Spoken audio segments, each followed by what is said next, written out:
Well, it is that time again, everybody. How you are doing? Well, my name is Bird Dog John, and I am back in action. In those scenarios, it's good to neuralize the cameras. You guys know that best. Very straightforward. Plug it in, go to the web UI, link the source, walk away. You know, like super simple. I keep looking over at the chat, and I keep seeing you are full of it. Tasty, spicy meat snacks. Covered in flavor. I mean, you can't go wrong. So what's going on? We've got a handful of folks here in the chat, and I really appreciate that. What's up, mate? Hey, Warren, how are you? Appreciate it. Hey, Robbie, how's it going, man? You're just talking about you. What's going on, Tom? Ahoy. How is it going? What's going on, Go Web? Good to see you again. Thanks for hanging out with us again today. Appreciate that. Feel like I'm in this video more than anyone but John. It's true, NetApp. You are, I'm going to cut this up and put this in the next intro.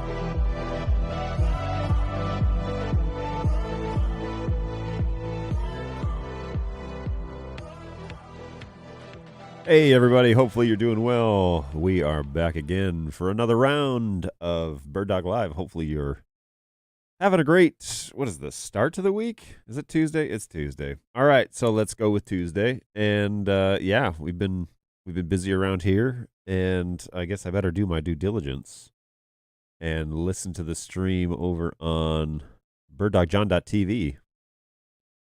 All right, sounds like it's coming through over there, so that's good news. Of course, I will always rely on the listeners to let me know if there's ever a problem. Ooh, and that reminds me, I had turned this off yesterday, but I got to turn this back on. I have, the no audio alarm, and so let's tear that up. Let's get that going because it's pretty stinking cool. And shout out to Martin, who evidently is a really great guy. And that's word on the street. So I'm going to open up my audio meter, which actually the reason why it didn't start automatically, which we talked about previous show, was I didn't restart this computer. So who knows what sort of gremlins are hanging out behind the scenes, but I will link this up. Boom, there it goes. And we're good to go there. So I'm going to leave that. I'm just going to put that over the preview or the program image because I don't even really need that. And I've got it all in like various places around the studio. So all good. All right. So, hey, what's going on, everybody? I am doing well. Hopefully you guys are hanging out and doing well. NetHab, of course, has caught the one thing that I constantly forget. I got to put this hair light on a stinking timer, man. Every time I forget.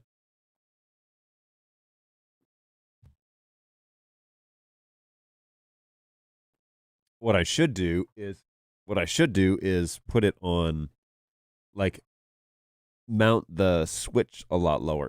Nah, I'm gonna put it on a timer. Forget that, because it's bugging me, and I'm always forgetting, and NetHab is always reminding me, and so I gotta figure out a solution that doesn't involve a manual process.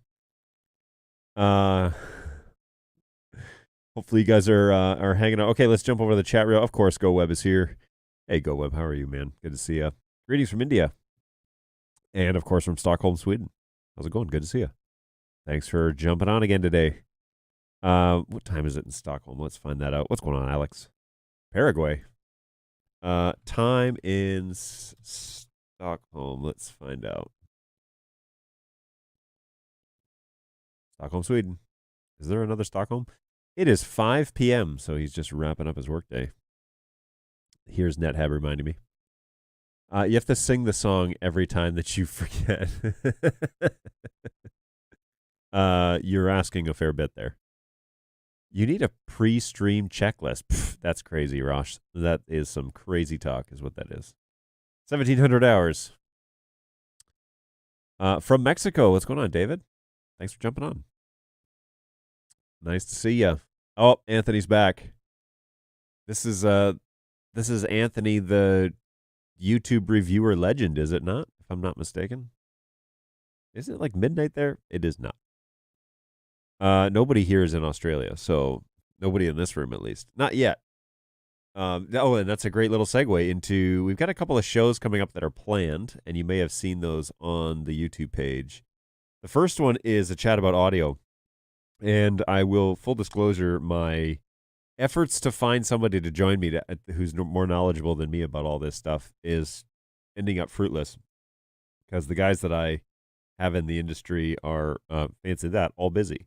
So no worries. We'll still figure it out. I've actually ordered a couple of Dante AVIO interfaces, and so we'll maybe try and play around with those or on Thursday.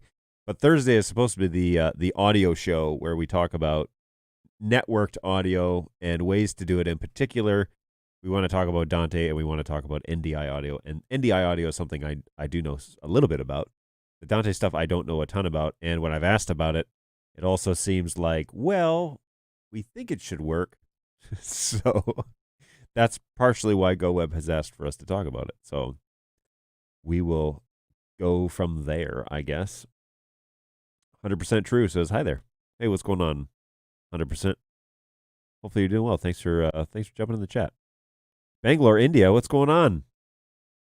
This is a new name, I believe, from hanging out with us. So Anthony says, I want to join you. All right, we'll make that we can make that happen. You be available on Thursday at 11 Eastern? Yeah, that might be something we can work out. Ross says it's 4 p.m. in Glasgow, Scotland.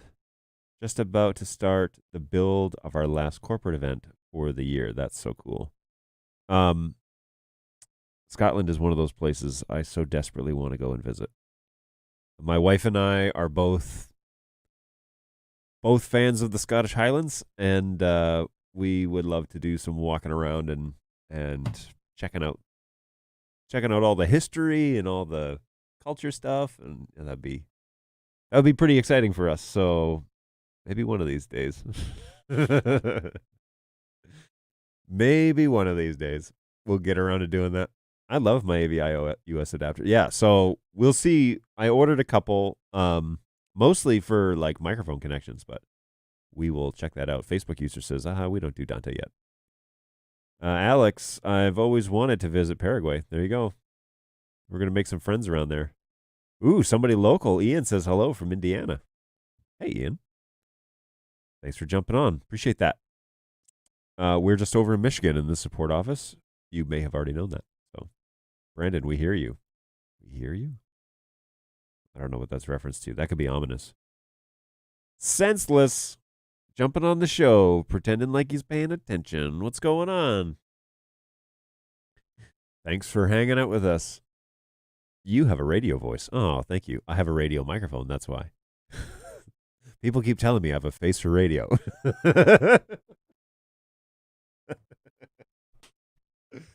It's one of those backhanded compliments where they're like, wow, you have a face for radio, meaning you could be good at radio or you probably shouldn't be online. Thursday at 11. Can do.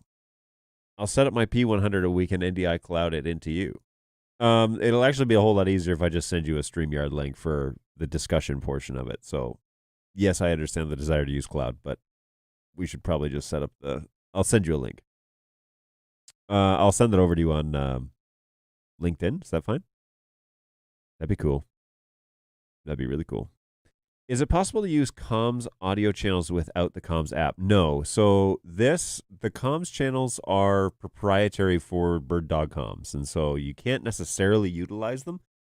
There is a way to listen to them, though, in studio and expose them for that. Oh, well, that's an interesting idea.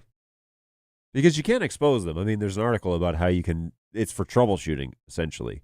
But there is a way that you can expose the channels. And then I suspect then that you could probably utilize them in some fashion. I don't know how you're planning on using them, but potentially, yeah, there's potential there that you could do that. This 110 that I have is out of focus. And to be fair, I slapped it up there real fast. And so let's see if we can get that in focus real quick. Because it's a little fuzzy. There it is right there. Already had it loaded up to position it this morning, so we're just gonna yoink. And yeah, that's a lot better. Okay, cool. Or is it? That's hard. Oh, you know what? This might be low bandwidth. That's the dealio. All right, yeah, there. That's when in doubt, check for low bandwidth. All right, so yeah, that's that should be set up. and good to go. But anyway, so yeah, to answer your question, I don't necessarily know. I'd like to know a little bit more about what you plan to do, but you can expose the channels. I just don't know if then by exposing them in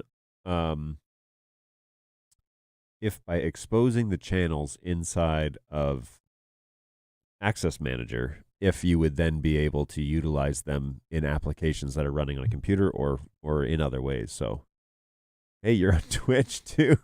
I'm everywhere. Same show though, not different content. It's all the same. But my home base, as you all know, is of course over at birddogjohn.tv. So, yep, I'm all over the place. Hey, we use the AVIOs for all of our show computer audio. It's much neater than loads of analog cables sucking up desks, inputs, and DI boxes everywhere. Man, you are not kidding. That is for sure. Yes, I would 1000% agree with you on that. That getting it all into this is something that. So I do some help. I help a congregation on the weekends, and one of the things is we're moving the streaming station out of the auditorium and into a room, and that's taking a little longer than I guess I had anticipated it. But one of the things is how do you get the audio over there? So we've run a full-on XLR cable. We'll just use an audio interface. It's just one channel that we need, and we can manipulate it on an iPad. But going forward, I would much rather have put it on the network and just done it that way. So we just didn't have the budget. They didn't have the budget for that, and I had already purchased a bunch of stuff and kind of donated it for the cause. So, yeah, there you go. We would like to send the program audio to the camera operators. Oh, I see. I don't know if it can be utilized like that. I don't know if you can. Well, I keep like maybe. Certainly, you could. Your director's audio could be the program audio, and then you could just turn it on and they could hear the audio through the headphones, right? There'd be a way to do it. What's going on, Brayton? Good morning. Good to see you on here too. Had a few conversations with you this morning. So hello from Florida. Hey, Brandon. Hopefully you're doing well. Thanks for coming on. StreamYard works. Okay, cool. I will send you that link. Yeah, we'll chat a little bit about that after the show, I think. 100% true. Come on down. We have great weather right now, 34 degrees, also with a power outage planned in a bit. That doesn't sound like a good it doesn't sound like a good situation. And it's 34 degrees here too today in Auburn Hills. Just the other one. A wee bit nippy outside.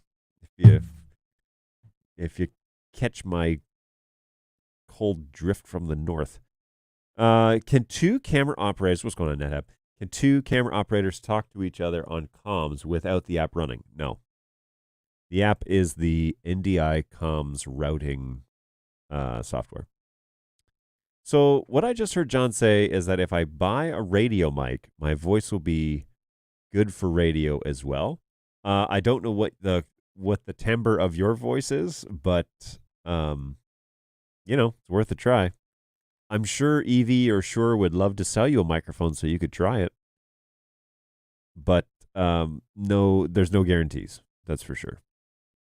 Some people's voices, there's not enough money in the world to make their voice sound like something you want to listen to. I'm flattered that you think I have a radio voice, but it also might have something to do with the high quality equipment that I've purchased. We have the AVIO USB for all our show computers. Find it far nearer than loads of DI boxes and analog cables. They're particularly good for Zoom audio in and out, and they don't require PoE as bus power. My only real criticism bearing the captive USB cable is that it's a bit short. And you can't use like a USB extender or something like that, or you can, and it just doesn't come with one. That's an interesting. I'm going to play around with it. They're supposed to arrive tomorrow, and so I'll play around with it for a little bit and see how that goes. Is it an NDI audio stream? Technically, yes, but it's a separate channel altogether. And so we send that separately parallel with the video channel. So some people don't know this, but there are multiple channels of NDI things going on with a single NDI stream. So there's an NDI channel that contains video, can contain audio, like program audio, and then well, that's an interesting new callus. Anyways, so there's like it can contain audio if you choose. If you mute the audio, it actually lowers the bit rate because it either opens the channel, like the audio portion, on or off.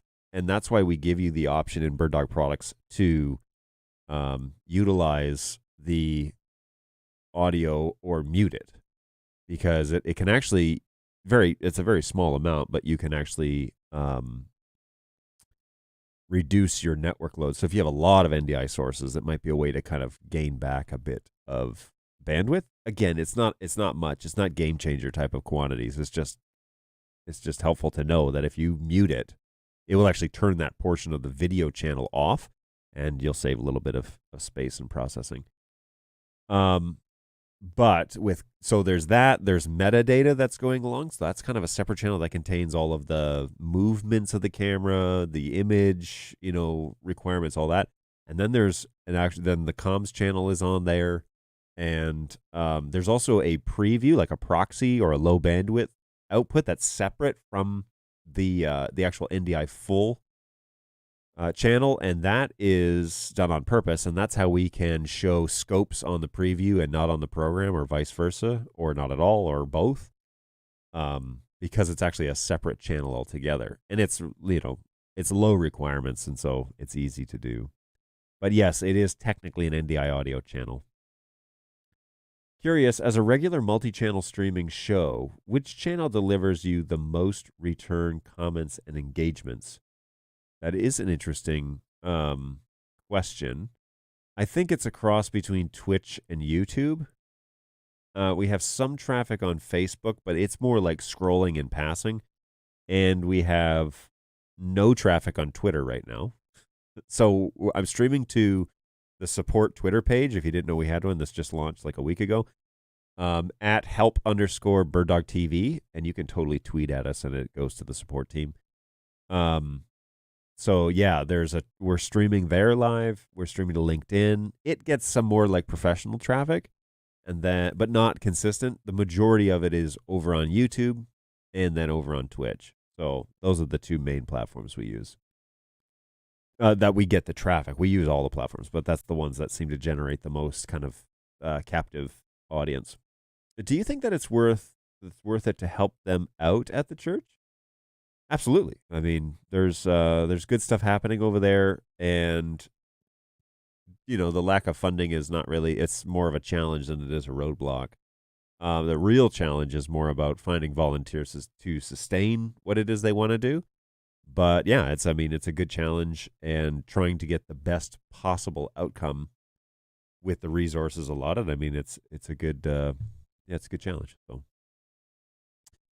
you can put program into the comms using the app? No, you would need to select the program as your audio output, as your default audio output in the in your system settings. So in this instance, for example, you could have an NDI output, like a digital cable output as your default, and then use that as your primary audio microphone, again in system settings. And then when comms turns on, that would be the default microphone. But you wouldn't be able to use it to talk to anybody. You just have program audio. But you could technically do it, because comms, the thing that comms does is it just takes the audio that is the default communication device and uses that as the microphone. So you could probably do if you had it, like, again, the audio cable, and you were sending your program feed through that digital audio, pseudo output, and then using that as your microphone. Yeah, that's possible, I think. Sorry, I sent that last comment before I finished writing, expecting a line break, and I hit send. All good, Ross. No worries. We're here. We're here for a while, so. Gurmit, hello. How are you? Hopefully things are well. Thanks for jumping on the chat today. Tom, my P200 would not acquire an IP from a 4250 until I loaded previous version NDI 4. Oh, that's weird. That is not an expected outcome, that's for sure. Because I'm running NDI 5 on all my profiles in DHCP, and it picks them up right away. What's the timeout that you have on your devices? Sometimes that plays a factor. So if the DHCP server doesn't respawn for some reason fast enough, are you running the latest firmware for the 4250? That's also really critical that you're on the latest. Because I do know they had a few gremlins in the DHCP side of things with the original firmwares. But I think we talked about that last time. I thought you said you were running the latest. If only the Flex-In could send the video portion by NDI to vMix while sending the audio by Dante to the soundboard. Too bad Dante for hardware doesn't exist. It's true. It doesn't exist. As of today. There's the low resolution preview video. Yeah, so that's what I was mentioning is there's full program and then there's like low bandwidth preview, proxy as we call it. And those two NDI streams are separate from each other. And so that's why we can manipulate the individual channels. So my typing was terrible on that AVIO comment. So nearer is neater, bearing is being. You can use the USB extender, but that would just get silly.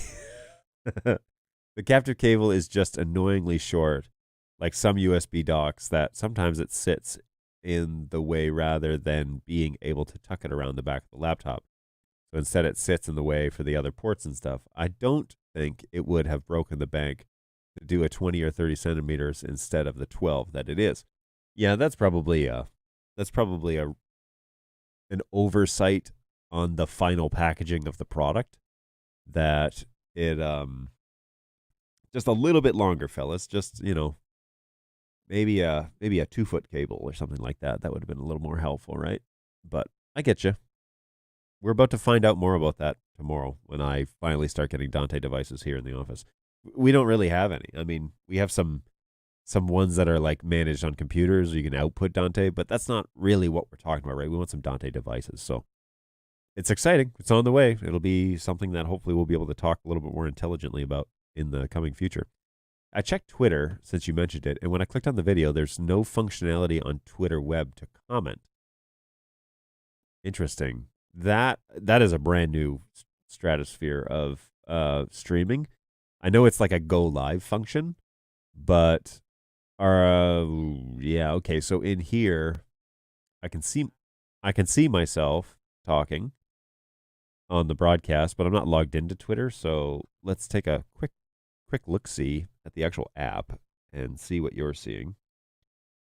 Because I'd like to see what the deal is here. Help. There it is. Bird Dog support. Live show. There is a comment. There is actually like a comment section here on under the show. I don't know if it will come across. Let's just testing. I'll tweet at the video and see if anything shows up, but I have full streaming on Twitter.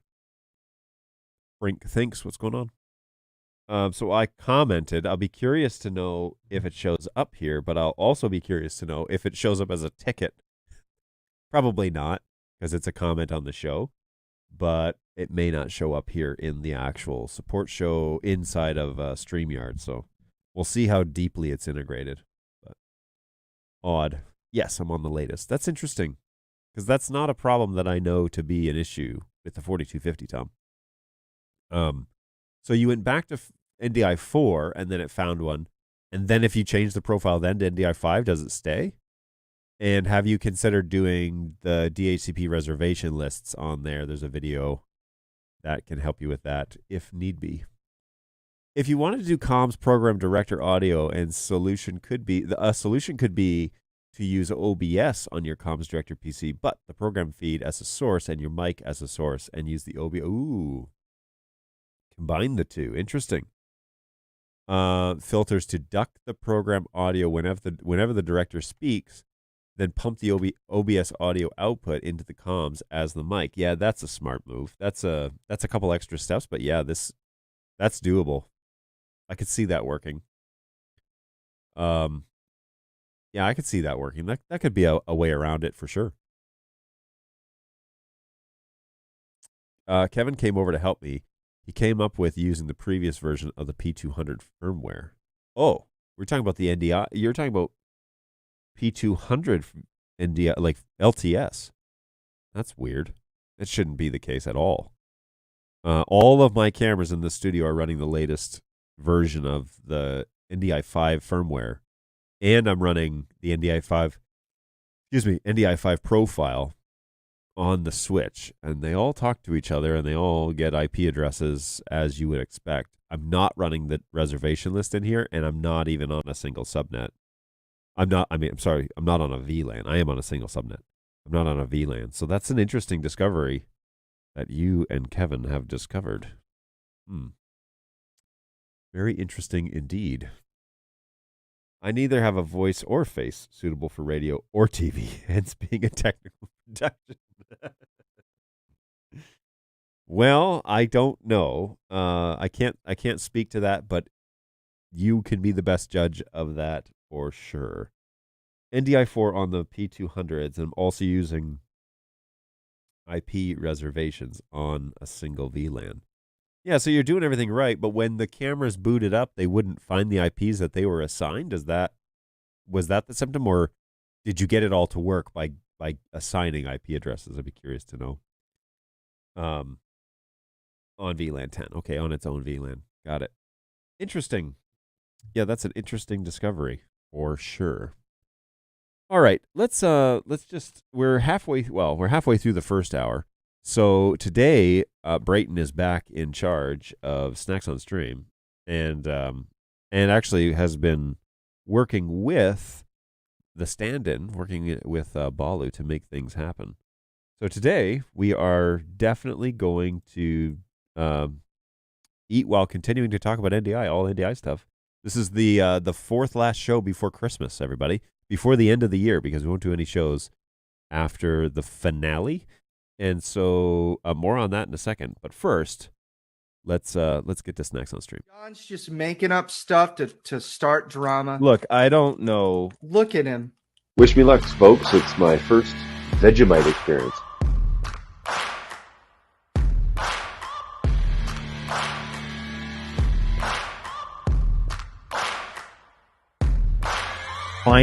This is like cheese flavor or something. It doesn't really look too appetizing. Good golly, this is something else, man. Here's the thing about Pop Rocks, and I don't know if I'm the only one like this. Pop Rocks have always been a social experience for me. I did not think that is what you were going to say. That's hilarious. That is awful. Oh, gosh, that's so bad. Jeez. Holy smokes, man. Yeah, that last clip never gets old, folks. Love it. Love it. All right, let's get to it. This is the Snacks on Stream segment, which is just something fun we do here on the show to, just change it up a little bit. So today we are doing Snacks on Stream, and who brought in the Snickerdoodle Oreos? It was either Brayton or Balu. I can't remember. Anyways, they'll chime in and get it straight here. And then of course Balu has dropped off. The next installment of Gatorade Zero, which I gave my approval of the last time we had the show, but we don't have a bottle of water, so I'm going to mix it live on stream. But before I drink that, I'm pretty sure I'm going to like that because I liked the last one. It was pretty good. But before I drink that, Balu has delivered a secondary drink called Iron Brew. And something about this, it has been tried in the office. I haven't tried it. It's been tried in the office. Evidently, it is something from Europe. And I'm pretty sure that we're talking about, Scotland here. So this is a little shout out to Ross. I don't know if you can chime in here if you've had this before, but some sort of drink made in Scotland that is something about being fully recyclable. The bottle, be sure you recycle the bottle. It's also some sort of secret recipe since 1901, which seems accessible, and gives you 80 kilojoules of energy, and not really a whole lot. Wait, what now? For each 250 milliliter serving, it contains 200 kilojoules, or 47 kilocalories, and 11 grams of sugar. So it's a littler on the high side, so it's probably not going to be like some sort of non-sugar drink. But yeah, they're big on the making sure everybody recycles. So we're going to give that a go and see how that plays out here. So, and then of course the Oreos. So I think Oreo doesn't miss when they put stuff out. I have yet to have an Oreo that I dislike, and this bag has been opened obviously because I'm not going to eat the whole bag myself. The office is going to share these, but Brayton has given me a whole sleeve, of cookies to get through, which, challenge accepted. I don't think that this is one that I'm going to turn down. So we're going to try Iron Brew, we're going to try our Gatorade, and we're going to try our Oreos, and of course, as backup, if all else fails, we got coffee. So yeah, stick around. We're ready to do this, and then we're gonna answer NDI stuff while we do that. So all good. I'm gonna open up my Iron Brew drink. Now this is releasing some sort of some pressure. Smells good. Smells a little bit like Verner's, if you're familiar with that Michigan delicacy, which, you either love it or you hate it. Smells a little bit like Verner's. A little bit. Has a little reminiscent of that. Which is basically just like aged. No, was it like barreled ginger ale? Like, anyway, whatever. I don't know. And then, of course, these cookies. So we're going to get into those right away. Let's get back to that. Let's get back to the chat and find out what it is that I've missed so far. Season finale cliffhanger: is someone going to fake their own death? Will Bird Dog John be back next year after the fiscal year tally happens? Yeah, we'll see how that goes. At least 3 of us know your Vegemite pain now. Boom. Some of the guys in the office tried it, by the way. And if there's any Australians, you may want to cover your eyes and plug your ears for a little bit, because it was not met with great aplomb. It was not enjoyed. I don't know. Maybe I misread that. I'm pretty sure Bali didn't like it. I'm actually 100% certain he didn't like it. The Snickerdoodle Oreos were an Aldi find. Okay, that surprises me, because when I go into Aldi, I don't find anything I'm looking for. I find all these like crazy off brands that I'm not looking for. I'm looking for cereal, and they have something similar to what you're looking for, but it's never what you're looking for. And full disclosure, I've never gotten on the Aldi train. Maybe I'm missing it. Maybe I'm missing the point, but I've never really got it. That's a Scottish drink. What's going on, Phil? How are you, man? Good to see you. Bird Dog Australia U.S. office recycles. We do. Brayton makes sure of that, by the way. So all of our bottles go into the recycling, and Brayton takes it to the finish line. So, the Iron Brew is going to be interesting. I drink it regularly. Made in Scotland from Girders. They're no longer allowed to market it that way for legal reasons. I think Red Bull giving you wings. It's the post-hangover fuel of Scotland. That's hilarious. No kidding. I drink it regularly. They're no longer allowed to market it that way for legal reasons. I need to know more about that statement. That is for sure. Paper and bottles. It's true. A sleeve of Oreos? Wimp. Do 2 rows of Girl Scout Thin Mints. Oh, man. Thin Mints? Those things go down like I'm a wood chipper. Easy. Thin Mints. You like eat a sleeve and you don't even know you've had some. I could kill a box of those things. Let's go. Clancy's. I've missed that one. The Aldi Find aisle has a lot of name brands and unique limited edition items. Okay. the Aldi store brand products to the extreme. It's all about cost effectiveness. For you or for them? Because I always feel like I'm not finding what I'm looking for here. Like I came here for, like, you go looking for like apples you're going to use in an apple pie. Okay, so if you do any baking, here, shocker, I do some baking. You could probably tell. Some apples work and some don't. Some are going to bake nicely and some are going to make it a swimming pool. Okay, you got to buy certain apples. You go to Aldi, there's like one type of apple. It's like, take it or leave it. And it's like, what is this? Some sort of like communist regime? You take the apple we give you. Like, okay. All right. First bite, the Snickerdoodle Oreo. And it is excellent. I approve these cookies. Cinnamon flavored cream and a crunchy sugar crystals. Well, the sugar part I was not in doubt. The cinnamon does come through though. So giddy up if you're ever passing through an Aldi and you see Snickerdoodle Oreos. They have the Bird Dog John's stamp of approval.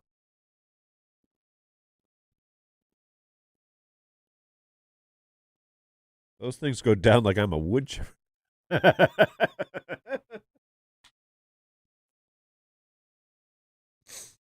It's a Brian Regan joke.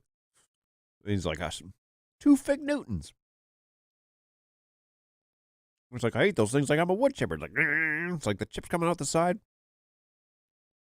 Yeah, it's good stuff. For both. It's not a store to do your full shopping at. Okay.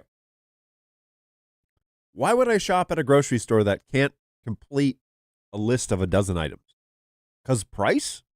Like, there's price and there's convenience. There's saving $1 and there's wasting my time. What is going on here with that? Get out of here. You got to be kidding me. It's efficiency. They stock less variety, but the items they have are cheaper with more value. I don't know about that. I just don't know. I'm not convinced that that's true.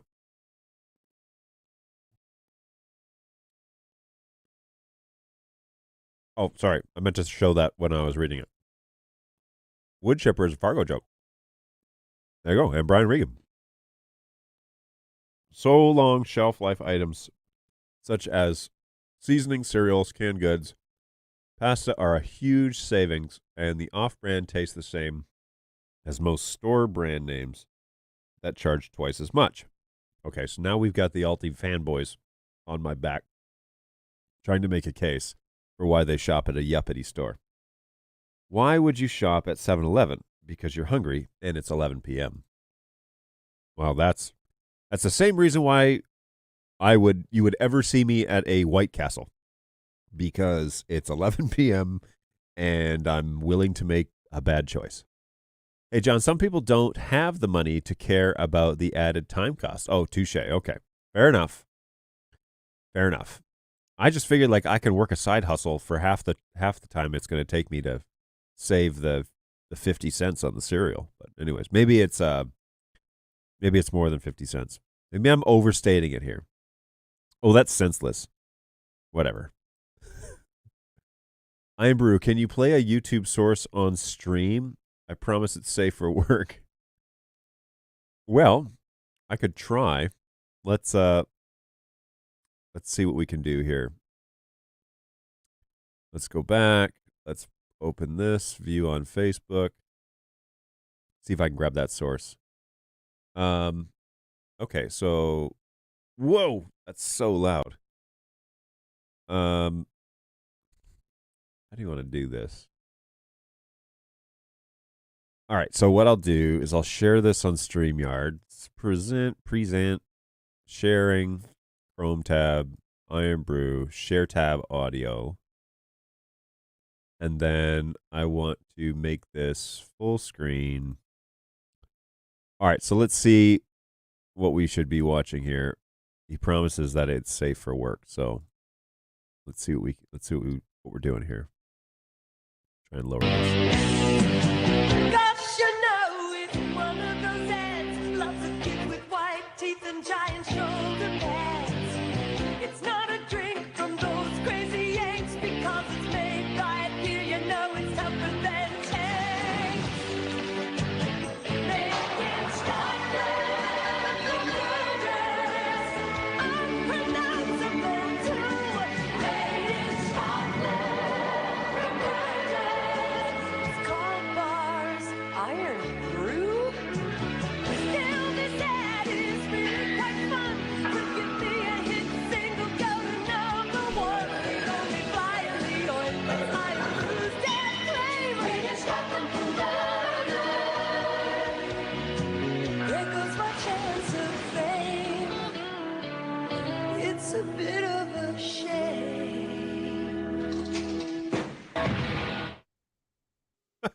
What on earth did we just watch? Oh, man. That was amazing. Yeah, that was something else, man. Hopefully that came through. The audio came through. I couldn't monitor it, but it said it was playing it, so. You started the Aldi fanboys. Little is another one.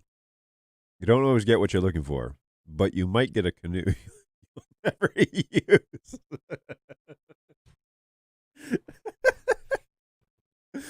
Yeah. Okay, so I've told this before on this channel, but I used to work for an educational institution of higher learning. And so did a bunch of the guys in this office. Same institution. Well, speaking about that voice for radio, I did some radio spots for the school. And that never really, I don't think they ever really aired them. But anyways, I was given this script. And the tagline at the end of it was such and such college isn't for everyone, but it might be for you. And I was like, how is that a part of the script? What do you mean it's not for everyone, but it might be for you? It was the weirdest tagline ever. Such and such college isn't for everyone, but it might be for you. I was like, you can't be serious. That's what you want. That's what you want me to say?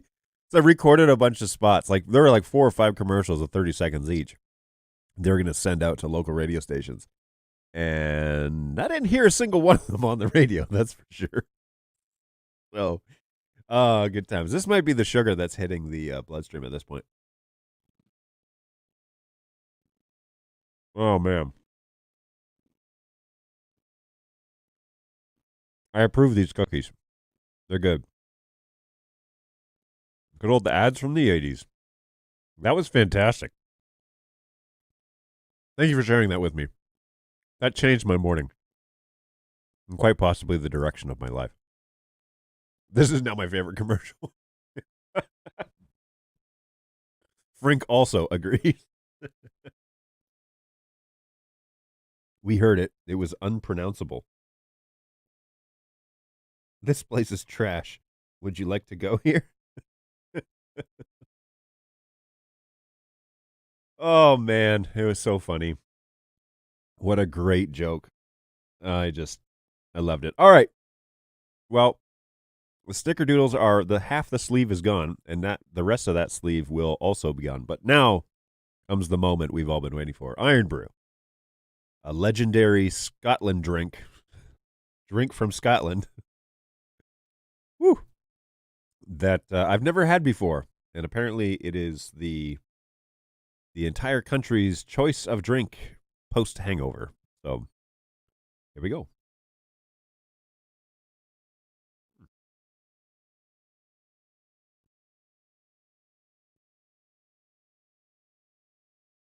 Okay.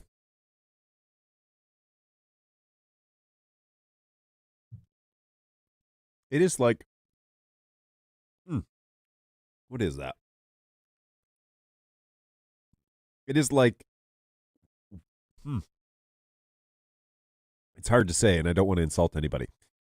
It is kind of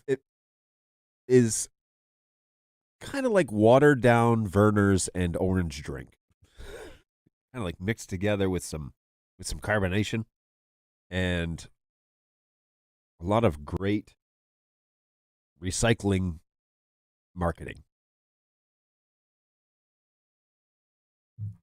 However, this is going to upset some people. I am not a Werner's fan.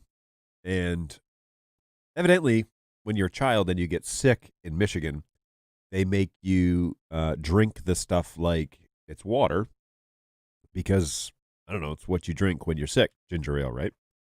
I grew up, ironically, on Canada Dry and Pepsi, and that's what I drank when I was sick as a kid. It was the best because you were feeling miserable, and then your dad's like, we'll just go ahead and have a little Pepsi. And I was like, how is this considered medicine? Okay. Anything you want, Dad. So I became a big Pepsi fan, and that is still my choice of drink. if I'm going to have a carbonated beverage. However, I prefer this over Werner's. I think it belongs in the lineup of drinks I would drink again, and is approved by yours truly, Bird Dog John. No, it's actually quite good. And for what it is, I think it's all right. Now, we're about to see what it's going to do to me in terms of, is it like a, oh man, is it an energy drink? Is it just a carbonated beverage? What is it that I'm drinking now that I've drank 2 giant mouthfuls? Now I'm asking what it is that I'm putting in my body. Brewed in Scotland to a secret recipe since 1901. Ingredients include, but are not limited to, sugars and sweeteners, carbonated water, sugar, acid, flavorings, sweeteners. Wow, these are all very, very broad topics. Colors. Ooh, sunset yellow. I don't even know how to say that word. May have an adverse effect on activity and attention in children. Contains a source of what? Is that like some sort of cancer-causing chemical? Please serve cooled. Well, it is cool. Balu had the foresight, put these in the fridge, and then this was delivered to me today by Brayton, actually. But hey, if you want my honest opinion, I would recommend it. I don't know what's in it, but I would recommend it. And yeah, I'll probably finish that too. I recommend drinking it quickly. Iron Brew got weird after it sat for a while. Interesting. Have you tried Pepsi Nitro? I have tried Pepsi Nitro, and I'm not a fan. And the reason why I'm not a fan is it tries too hard. It tries to be something that it absolutely isn't. Here's an interesting childhood story. My friend and I lived out in the country, and there was this field that was kind of down the road from my house that we used to play in. It was like a farmer's field. I know this is very, very cliche country kid thing. Anyways, we played in this field, and in the middle of this field was this big like water collection ravine. Well, in the winter, we used to get all sorts of snow, and there was a road that went over the ravine, and to make the road, they put this giant culvert. This big giant steel culvert that was like a big dome, basically. Well, in the winter, the ravine would fill up with snow, and so we would dig out the culvert and like slip into this hole, and you'd have this like natural fortress, right? It was really kind of cool. But anyways, he brought a Pepsi with him one time, and he stuck it in the snow. And we were like playing around, like making snowballs and getting ready for our brothers to, come and fight us. I don't know what we were planning for. But anyways, we were like busy doing stuff. Well, maybe an hour into it, he had these 2 like plastic cups and said, all right, let's drink this Pepsi. So he cracks the thing open, and it starts like fizzing out, but fizzing out like a solid. It wasn't liquid anymore. And so he's like, oh, get the cups. And so I like had the cups, and I like stuck them out, and he like poured this like foam into these cups, and he's like, do you want to drink this? And that is what Pepsi Nitro reminds me of. That nasty foam Pepsi drink that we drank when we were like in 6th grade in the middle of a culvert in a fortress that we were making out of snow. And it was gross. And I drank the Nitro and thought, this kind of tastes a little bit like that. And it's not something that I would wish on my darkest enemies. Soda. Yep, it was done. It's just a standard soft drink. I can't say I like it that much. Wow, Phil, strong language from the man over in the UK. I think it's like, if it's in a lineup, I would pick it. I wouldn't pick it over my favorites, but I would pick it. And yeah, I'd drink it. I'd be like, oh, I've had that. That's good. That sort of language. Yeah, it's got a good carbonation feel. I will take Senseless's recommendation, though, and giddy up on drinking it, though, because if it does go wonky when it's warm, nobody likes wonky warm soda, that's for sure. You heard it here first, folks. All right, so I'm all about continuing this NDI conversation. I know you guys are glued to the screen watching me drink and eat snacks. So, and don't forget, we're still going down the Gatorade path here today as well, because these shows regularly go 2 hours, and I'm going to need some energy or restore some sort of electrolytes, and who knows what this Iron Brew is going to do. So, and there's always, of course, coffee in my $7 Walmart thermos. The show is not sponsored by Ozark Trails or Trail Ozark or whatever it is. $7. Tear it up. Better than Yeti. You heard it here first. I'm glued, says Jeremy. See? Riveting content. That's all we do here on the show is generate. What do we do? What do we do here again? Can't remember. Anyways, yeah, welcome to the show. Jeremy, it's good to see you again, man. No, Ember. Okay, so Ember's still here. No worries. And she still works just fine. The issue is this coffee came from home. I use Ember when we make coffee here in the office, and I made a major flaw and left the coffee that I was going to bring for the office at home in my entryway. So there's a story, and I promise you that Ember is still here, and I use it on a regular basis. But this is no longer an NDI show. It's a What John A channel. This is just a segment. I spent 30 minutes talking NDI right out of the gates, so it's only been another 20 minutes. So yeah, you're right. It's bordering on this just being a food channel at this point. It's not marketed as an energy drink, but it does give you life. Wow. If you give it to kids, you may have to peel them off the ceiling. Wait, is this like a Red Bull type of thing? Is that what I'm drinking? I drink those.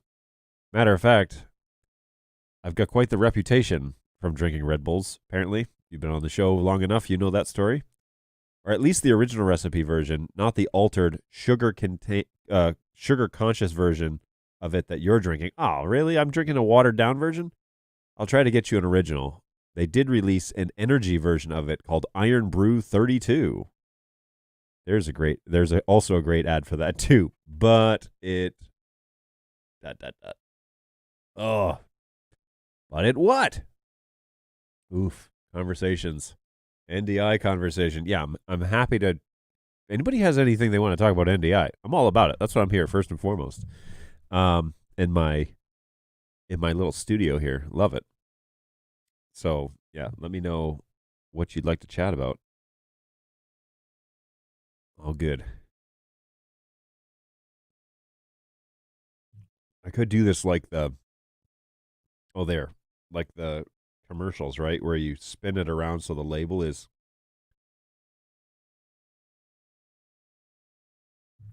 the label is shown when you're drinking it. There you go. They've thought of everything. You forgot your coffee. Yes, that is unfortunately. Maybe this Iron Brew. Now there's a fridge out there of Iron Brew. At least like a few more bottles. So if anybody's lacking in the coffee department today, we're going to give them one of these.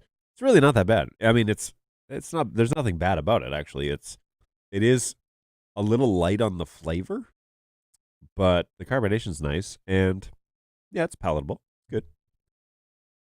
But it was killed off as a product. It seems the comment was way too long. Coffee is important. Truer words have never been spoken on this show. We believe in coffee at this institution. You got to say it like a pastor from The Simpsons. Oh, say what? I, Ron Butterfly. Oh, man. Good stuff. Well, you guys are active today. Really appreciate that. I was going to say, speaking of The Simpsons. Excellent. I have the ability to pull a few sound bites. So we'll, thanks for that quick little reminder. Now, something's happened here. I restarted my multi-viewer, which is an output, an NDI output inside vMix, and all the sources are all jacked up. So it's showing It's showing the wrong sources. I didn't have it set up this way. I'm going to put this up on the second screen for now.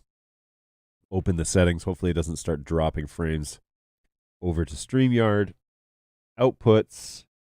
Change output 3. Oh, that's not where you do that. Multi-viewer. Customize the layout.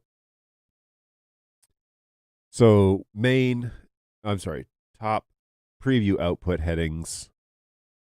Input 1, main, P110, PF120, overhead. This one needs to be the VLC music, just so I can see it. Where's that? Come on. Where is it? Sound effects timer. Oh, there it is. VLC music. This one needs to be the starting screen, which is yoink here, and hit OK. And then OK. So let's see if that will change it. Boom. There we go. So now I have my microphone information. I have the music information that's going on in the background, which is off on these camera views. And then I've got my start and stop menu. So excellent. That's all set up. I actually had to eliminate the P400. I'm having an issue with it. And so I'm going to have Brayton look at it, when he's free, which means never. Not this year, at least. That dude is a busy guy. But anyways, there's an issue. The reason why it's here is for this issue, and now it's showing up more often. So I need to get it fixed before we can have a working P400. So I had to remove it from the show. You may have noticed that the 400 image is not here. I went and grabbed the 110, which the guys were using for testing, and I was using for testing today. And, of course, the trusty dusty. Oh, that was perfect timing. The PF120, which I love this shot. I don't know what it is. Lots of color, totally different angle. And, yeah, I really like it. Although you can see everything that's on my computer screen on my Mac. But, yeah, good times. Now say, I Ron B. Roo. Does NDI transmission stream have the ability to handle DAI triggers? That I do not know. I would doubt it. There's not a lot of cross-platform integration yet. So I don't think so. Yeah, dynamic add insertion. Yeah, I don't know. I'm going to go with no because I've never heard of it working in that way. Just curious what capabilities NDI feeds have.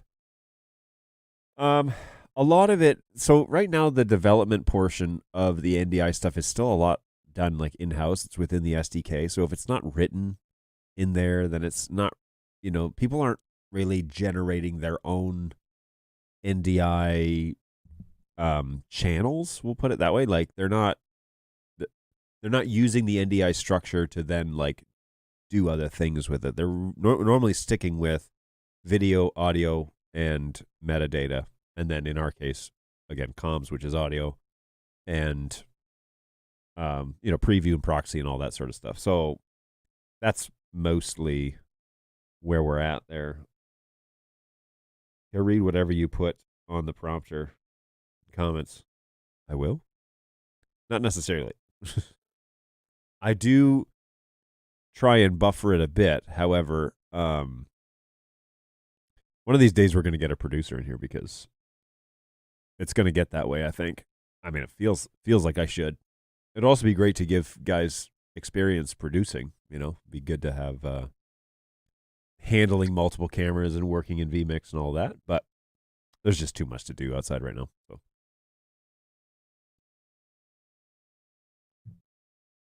alrighty.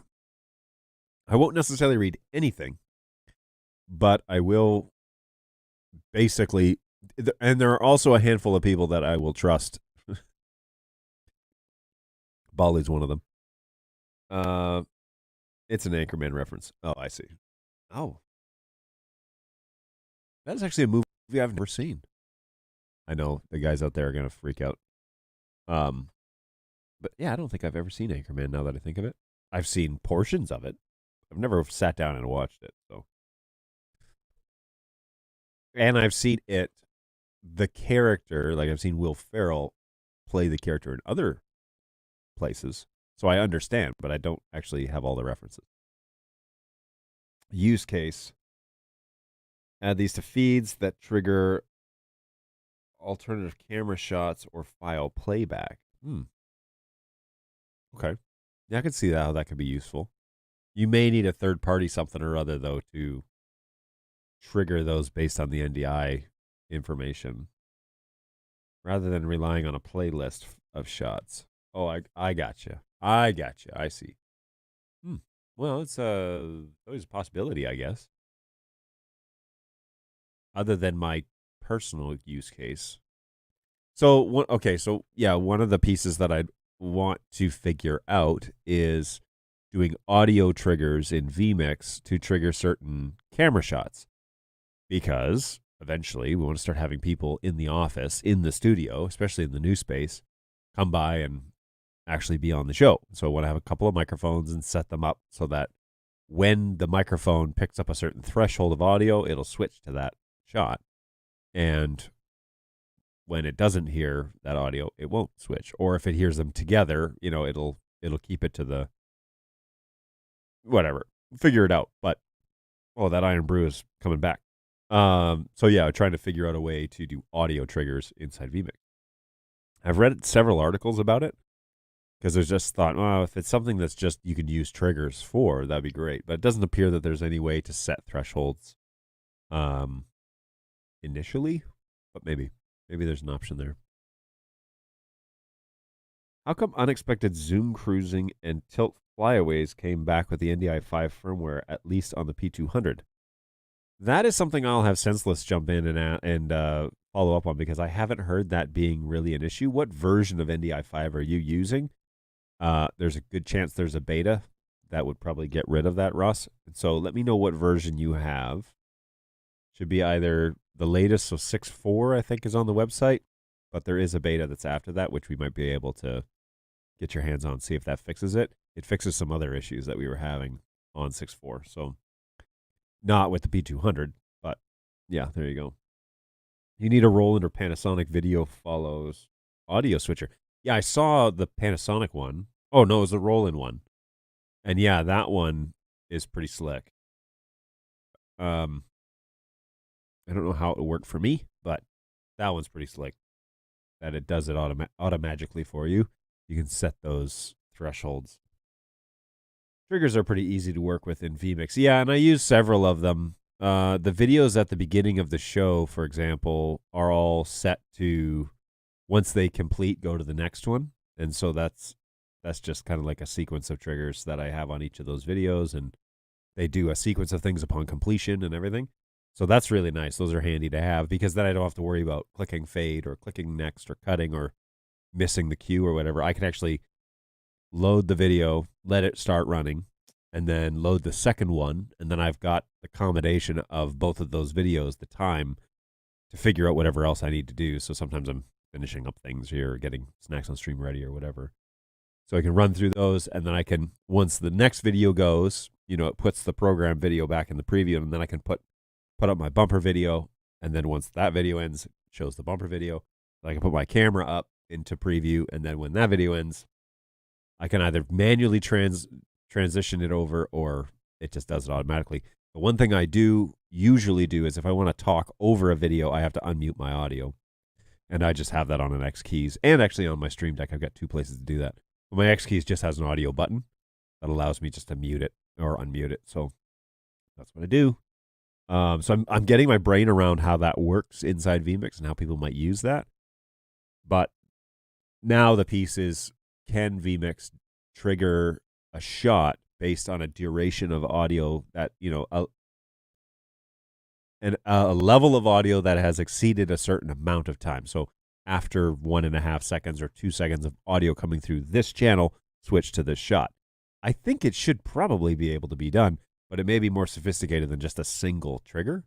You may have to set up multiple triggers to do the thing you want it to do. So I just haven't thought through it very much and spent the time looking at it because, quite frankly, there have been hotter fires burning.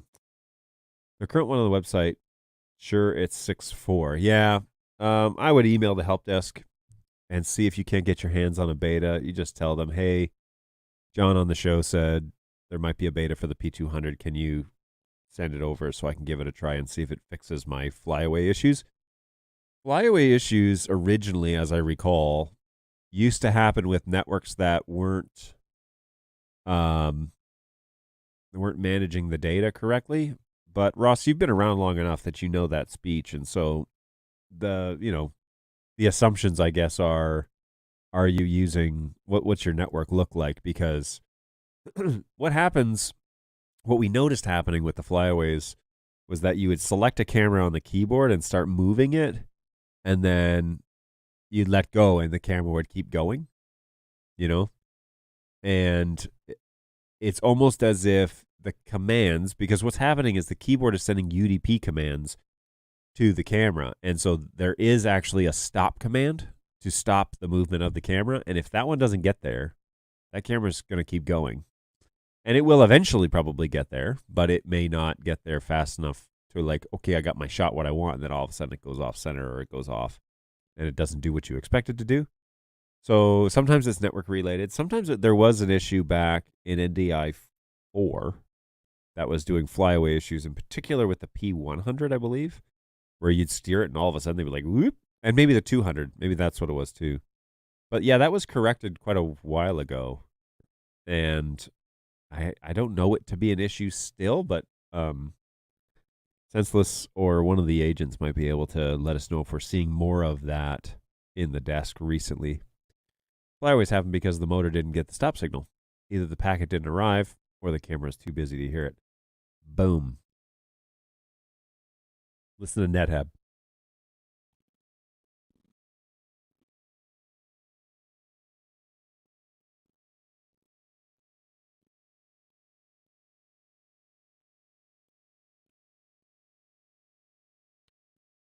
Yeah, that cookie's good. I really approve those Oreo snickerdoodles. Yeah, 'tis the season, right? Hey, and that reminds me real quick. We are going to be closed for Christmas. And so just plan on that. Plan that the support office and the bird dog offices will be closed during the week of Christmas. So from the 25th all the way through to the Saturday, which is the end of the month, right? 31st. Hey, here's an idea. I should have a calendar. And then I don't have to keep sitting here guessing. All right, so yeah, the 25th all the way through the 31st. And we will reopen on the 3rd, which means we will have a show on the 3rd, first of the year. And we'll kick things off and get back in action. I know the first day or week is going to be super busy here because if you miss a whole week, then you got to catch up. So it's going to be a busy one, and I don't know what that show's going to look like, but certainly you can bring your questions on the 3rd of January to this show, and I'll do my best to answer them rapid fire. So if that will be the first day that we're in the office is when you see us on the show, and only by a couple of hours because the show starts at 11 and we open up around 9. So be sure that you keep your questions. You can certainly submit to them to Help Desk. You're just going to get a notification that says, hey, we're currently closed for the holidays, spending time with our families. We will be back on the 3rd, and there we go. But please be aware that that's happening, because I know what's going to happen is we're going to take the week off for Christmas, and people are going to act surprised that we took the time off to go for Christmas. So you've heard it here first, and for those of you who are loyal Bird Dog stream participants, now you know. So that week it'll be pretty quiet around here. But we do have 3 more shows after this one. So we've got Thursday's show, and then next Tuesday and Thursday. Now on this Thursday's show, we're going to try and talk about audio via NDI, and I'll spill out as much of it that I know. My audio guys that I could really use on this show are at trade shows and are super busy, and so you're going to get what you get. But we will spend some time talking about audio. The other show that's planned is next Thursday, which is the year-end show, and we're going to have other Bird Dog employees hang out with us. So that should be fun. And I've already got a couple of guys that have signed up and are planning on coming, and so that'll be great. And they'll hang around for a little while and you'll get to hear from them. We'll just kind of do a roundtable end of the year discussion. And so that one is already up on YouTube, that planned schedule. So go over to birddogjohn.tv and you can hit a notification for that stream. But that will be a week from Thursday is when we do that one on the 22nd, I believe. And that day is going to be crazy because I have family that's flying into town from Texas, and we need to pick them up and from the airport, which is, over in Romulus, and then come back, and then the Christmas season starts. So it's going to be quick. I mean, 4 shows is going to go by really fast. Today through the 22nd, it's going to fly by, and then the end of the year is going to be here. So brace yourselves, folks. It's coming to a very quick end, and that is going to be the entirety of 2022. So that makes us a lot more sense. By chance this week, we had a lot on the overlapping gigs. I had to use one of our older Ubiquity switches just for the camera control, not NDI, and it hasn't been used since we moved over to the 4250, so I'll look into that. I wasn't aware about the stop command, so that adds up. And I'll try and confirm over the holidays that it's isolated to just that switch. Yeah, and I have seen that happen ages ago, but I did see that happen on the Ubiquity network. That is the primary data network over here, and it's just for cost's sake. But all of our NDI devices, especially inside the studio and over next door for testing, the bench that's for the repairs, and the testing bench that's in for the agents, they're all 4250s. So I don't recall seeing that happening. But, again, I'm not seeing every ticket like I used to because I've got 3 agents and they're working like crazy to keep those ticket numbers down. So, and let me tell you, it's pretty awesome. It's nice to have people working in the department that can handle the workload, because some days it's pretty busy and pretty heavy, and some days it's not crazy, and we like that. So good times, everybody. I don't know of any planned trips next year, by the way. I'm assuming NAB is going on. I'm assuming. So we'll see. We'll see if I'm invited. I don't know. And I don't even know what my job would be at NAB. So we'll find out, I guess. We'll find out as time goes along what it is that we'll be up to. But I think that's the only thing that's really on the books. I think I'm supposed to go to Canada at some point early in the year. And I will personally be away for a couple of days in January. So there's a federal holiday known as Martin Luther King Jr. Day, which falls on a Monday in January, which is so funny because it is, whoops, wrong month. So that is the 23rd, I believe. So, is that right? 23rd. I think that's right. So Martin Luther King Jr. Day. So, no, that can't be right. Oh, my word. Come on. I think I've got my weeks mixed. I think it's the week before. Whoops. Of course, if you look up Martin Luther King Jr. and then just type day, January 16th. Right. I got my dates mixed up. So on that week, I'm actually traveling down to Florida for a couple of days for a youth event that we're involved in down there, that I'm involved in personally down there. So I'll be flying out on the 12th, on the evening of the 12th. And so I think I will do a show that day. And then, but it might be from home. Well, actually, it might be here, and then I might leave here at noon or a little after lunch. And then I'll be gone the 13th through the 16th, but the office is closed on the 16th. And so I'll just be missing one day here in the office and then back in on the 17th. So that will be a whirlwind between those 2 shows, but that should be fun. So there's just a little personal time that I have off. But other than that, I don't know of anything that's planned for next year. So we will see how that goes. I got to change computers here. Okay, so do you have any bird dog team in India? No. Currently don't have any sales. It would only be salesmen at this point because the engineers are all in Australia and the support staff is all here in Michigan. So Jason is your closest contact over there, GoWeb. And he plans to open up a support or work office in India. Not that I know of.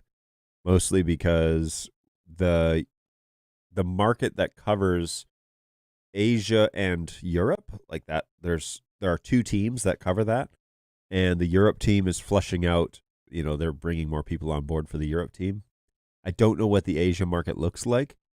One of the things I don't, I guess I can talk about this, but one of the things is that the Asian market is saturated with other brands of stuff, and there's a fair bit of like loyalty and allegiance to certain makers and brands of the cameras, but just AV stuff in particular.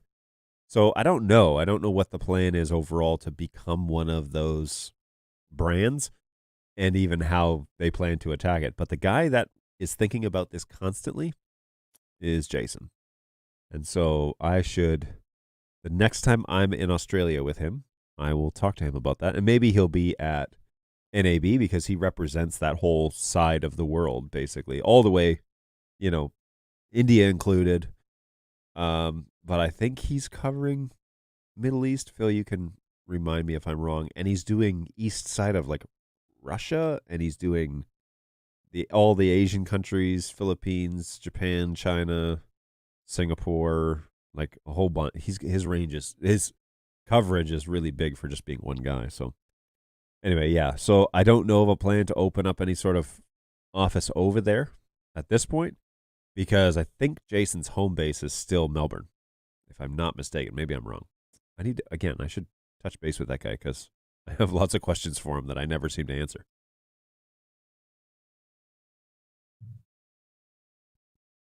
Yeah. Iron Brew's all right. Not too bad. I don't mind it at all. Alrighty. Well, we're 12:20. This would be an appropriate time to shut it down, but I want to be sure to leave enough time for folks to ask the questions, and there's still a whole bunch of you that are watching, so feel free to jump in the chat. Even if you don't have an NDI question, let me know what you're up to and where you're at. I'd be happy to find out more about where people tune in. That's always fun. And of course, I'm a blank check when it comes to asking NDI questions. If I don't know, I won't tell you some sort of weirdo answer. I'll just tell you I don't know, and then I'll try and find out for you. So there's that. It's a good time to start. What you bring, the quality you need, not to worry about the competition. It's a niche market for NDI. Well, and that's really that's really the challenge that we have right now, is because NDI is kind of a specific like niche market, and people that are looking to take their video to the network side of things, like not everybody wants to do that. It's so funny too, because we get a lot of broadcasters and whatever, and they're like, everything we have is baseband, like it's all SDI, BNC, it's all old school, we're not going to rip out that infrastructure. It's like, well, you don't have to rip it out. The infrastructure actually already to do NDI is already there. It just makes it way more versatile.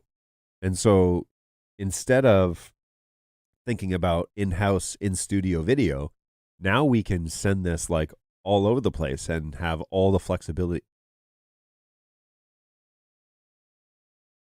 Am I muted? Check. Okay, maybe not. Have all the flexibilities of that. What is going on here? I want to just double check something here. Where are we? Yoink. Check. Let's just see the audio. Yeah, okay. That's weird. On the monitor, if I mute. Okay, so everything's working. On my monitor, this is a weird sidetrack. On the monitor, it looks like the audio on the output is there but not being sent out. But if I listen to it on YouTube, it's there, so all good. So the NDI thing is like kind of in this weird like niche market, and we're trying to explain to people and make a case for the reason why you start implementing NDI is that it gives you all this flexibility as to how you can use your equipment, and the equipment becomes way more versatile because you can get it on the network and then send it wherever you need it to go. And the better you implement it, the more versatile it becomes. Whereas if I have a physical camera and I plug it in BNC and I put it into my TriCaster, well, that's one source in the TriCaster. That's all it's good for. And you can route it out of there and do a bunch of stuff. But like at the very base level, that's what it is. And so you have all these studios and you have all these cameras, but they're all isolated. And again, you can do that with NDI, but you can also open them all up so that you can have studios working with each other or interacting with each other. And you can have cameras in one studio being brought into a show that's being done in another. And, like it just makes it a lot. It doesn't need to be a niche market. We'll put it that way. So it's an interesting conversation. It's like every trade show, you always encounter several people that have the scales kind of like removed from their eyes, and they can see, oh, whoa, if we could do that, then that means, that happens quite often. And my job at the trade show last year, at least or this past year was, yes, but now let me tell you how you do it. Let me tell you the requirements. Yes, it's possible. Let me tell you how to do this correctly so you're going to be the least amount frustrated. Or I had actually had a couple of conversations with a studio that was basically they're building it. And they said, we want to do all NDI stuff so that we can, have a really versatile recording space. What do you recommend? And so I literally sat down with a pen and paper with them at one of the tables and was just like, all right, look, here's how I would do this if I were you. And so I kind of map it all out. I wrote the products down that I would be looking at and purchasing. They're like, yeah, we're formulating budgets right now. And so this is the time to do it. I never heard from them. Or maybe I did. Maybe we have, and I just don't remember who exactly it was. But yeah, I definitely spent a fair bit of time telling people, okay, this is the dream. Now here's how you get there. Here's how, again, you get across the finish line. I'm watching because it's addicting, John. Well, they did say that I could have a voice for radio, so maybe you could just have it on in the background and listen to the smooth tones of Bird Dog John. I just can't shut it off. But I have to work. Yeah, don't we all? Audio's okay, thanks, guys. Hey, I'm just waking up to your show. Oh, interesting. Who is this? Who is this? Let's find out. Because names... oh, hey, what's going on, Paul? Hopefully you're doing well. And thumbs up for the audio, probably. I had given a demo to a few clients, and they're really happy with how NDI and Bird Dog devices work. That's great. Kenny G starts playing. I don't have any like smooth jazz Kenny G / Christmas tunes. Only the ones at the beginning, but they're kind of like they're almost like electronic songs, I actually have been playing a list that is royalty free that Balu pointed me towards, but it's Christmassy like flavor. So we'll do those for another 3 shows, and then at the beginning and end of shows, and then we'll switch back to the regular playlist that is also from the same guy, but it's a much bigger list, and so you'll be able to. There'll be some different tunes in the new year than you're used to for the past month and a half. But yeah, it's good stuff. I'm still trying to get through this whole thing of this. We'll see. There's still probably like this much left.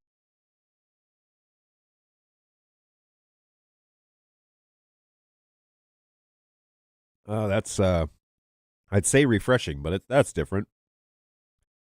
That's for sure. It's interesting because it's iron brew, but there's like a strong man on the side. And does it give you energy? Does it help your muscles? Is it like electrolytes? I'm a little confused as to what this is actually doing. I don't quite know. But hey, if you stumble across Iron Brew and you want to try something new, give Iron Brew a try. Maybe you will experience something you hadn't before. NetHab, I did a simultaneous latency test with a single camera into vMix via SDI. And then I did SDI to quad and HX. The SDI to quad is only 2 frames slower compared to 20 for the HX. Whoa. But strangely, the audio via the quad was 6 decibels hotter compared to the others. That is strange. Shouldn't be changing the audio, but I know that we've kind of gone around and around with audio in the past because we had this issue on a different converter. I think it was like Studio or Mini, where it was lowering it by 12 decibels. And somebody had done some great research and then sent it over to me, and I sent it to the engineers, and they're like, okay, we can fix that. And then like a week later, they had a new firmware out. And I was like, oh, is that all it is? And I think they just needed to know how much to turn the dial. One of the things I'm advocating for is to hire a programmer who is well-versed in the audio world and who can set a standard for audio, because I've said this before on this show, video is great, but audio is king. And so you can have a crappy looking video, but great audio, and people will listen to it. But you can't have a great looking video and crappy audio. People will not stick around for that. It doesn't matter how good it looks. People will not listen to bad audio. So always be striving first to fix the audio. If you have audio issues, fix it. Oh, and there's an interesting thing we can chat about. Always strive to fix that first. And then afterwards, worry about the quality of the video, because what will happen is people will see your stream and think, wow, it's crystal clear. It's hard to make it out. But then over time, they'll see the video getting better and better and better. But you've already got the great audio, right? So that is my recommendation always when addressing budgets and addressing. Oh, that's a halfway decent price. When addressing budgets and when addressing what do we tackle first, always go after the audio. Always. Make sure that's as best as you can get it before going anywhere else. This was all at the same time. It's 3 different sources. I can send you pictures if you like. That'd be great. Yeah, shoot them over to the help desk, because I know those guys would want to see it too. Just say, per my discussion on the chat, thought I'd send these videos or these pictures over for reference. Here is something I was going to share with you. So I had a chance to use these. I was actually on stage this weekend, and I have this set. I have this exact unit. And I was on stage with a band and decided to take my own in-ears, because the church doesn't have in-ears. So I took the ears and plugged them in, ran my own headphones because I have my own, and plugged into a secondary monitor mix that they don't use anymore. So they used to have 2 sets, like left and right or center and wings. They don't use one of them anymore. So I took that channel, because I run sound and I know how to do this. I took that channel and decided, okay, let's just see how this goes. And if it all fails, I'll pop them out and use the monitor, use the wedges. So the board that they have is a Presonus 32 Studio, and that gives you the option to link your phone. So before service, I went up and I linked my phone and got control of that specific auxiliary channel, which was running the Praise Team monitors, the band. And I started monkeying around with them right before things got kicked off. And for the first section of the service, this unit was like peaking out, and I couldn't figure out why that is, whether it was too much audio at the board, which is causing the ears to overload, or if it was something wrong with the reception from the pack to the transmitter, or if it was something else, like there was something else interfering with it. What I did notice, though, is that, yeah, it does peak out. Like if you send it too much signal, then that's going to cause the ears to break up and you're not going to be able to hear things. But if I brought everybody down and then turned the volume knob up on here, then I could get pretty consistent. And so the second half, what I did there was the first half, I roughly set levels with the people on stage and the other musicians and whatever. And then I went back and the pastor got up and he started talking. Well, I threw him in my monitor headset and just leveled him and just like, okay, this is where he's at. This is where I can hear him clearly and it's not breaking up, or here's where it's too much. And then, wondering, trying to just actually tangibly figure out the system. So I did all that, and then I went back up on stage for the kind of the second half of the service, and I was able to basically use the ears as they were intended. Let me tell you, Oh, I stand by this all the time. In-ear monitoring, if you can afford it, will take your stage performers or stage leaders to a different level of um just even like excellence, because you can hear everything without the room messing with your auditory placement. So you have like sound signals bouncing off all over the place, right? And they're all coming back to you on the stage because the speakers are facing forward. And in this particular auditorium, there are like these like pew benches, and they all have hard backs. And then there's a flat wall at the back. So if you say something, not only does your voice travel out, but also your obviously it comes out of the speakers as well. And those things hit that back wall at different times, and then they come back at you at different times. So putting in a set of headphones basically just locks you into the actual whatever the microphone's picking up. And just even staying on pitch and all that stuff just made a huge difference. And so yeah, this is what I was using. And I thought they were pretty good. They worked pretty well. And once you figure it out, it takes a little time to really figure it out. Should have probably tested it when we were doing practice stuff on Wednesday, but there it is. It worked all right. So I haven't ironed it out completely, but yeah, I was happy that I grabbed those. It was kind of last minute. I grabbed them and tried to like throw them together before the service started. It ended up second portion of the service was good. Those X5 in-ear monitors are actually pretty good. We use them in one studio. Nice. I've heard good things about them. Matter of fact, there's a lot of articles written about, hey, if you need affordable, like quick options that like won't break the bank, go this route and then save up for a serious system.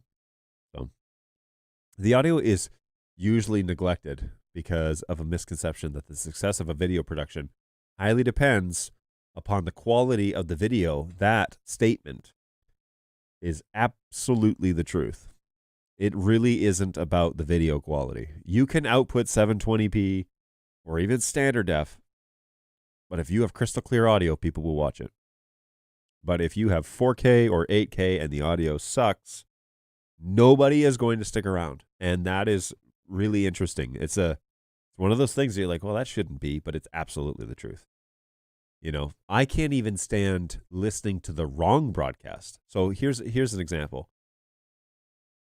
You know, like the good quality, this is kind of like, it's kind of a weird off branch of this, but there's a sports event, right? If you're listening to the commentary from your hometown that you like to watch, you know, it's acceptable, it's good. But if you're listening to another team's broadcast, but it's your team that's playing, I can't sit still.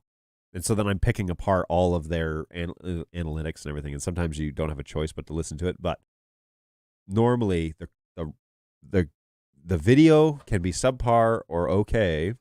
And this is an interesting thing too. I regularly stream hockey games, but I lower the bit rate on them so that they stream fast and keep up with the stream and they don't bog down my internal network. So I just lower the bit rate down to like half and it's just fine.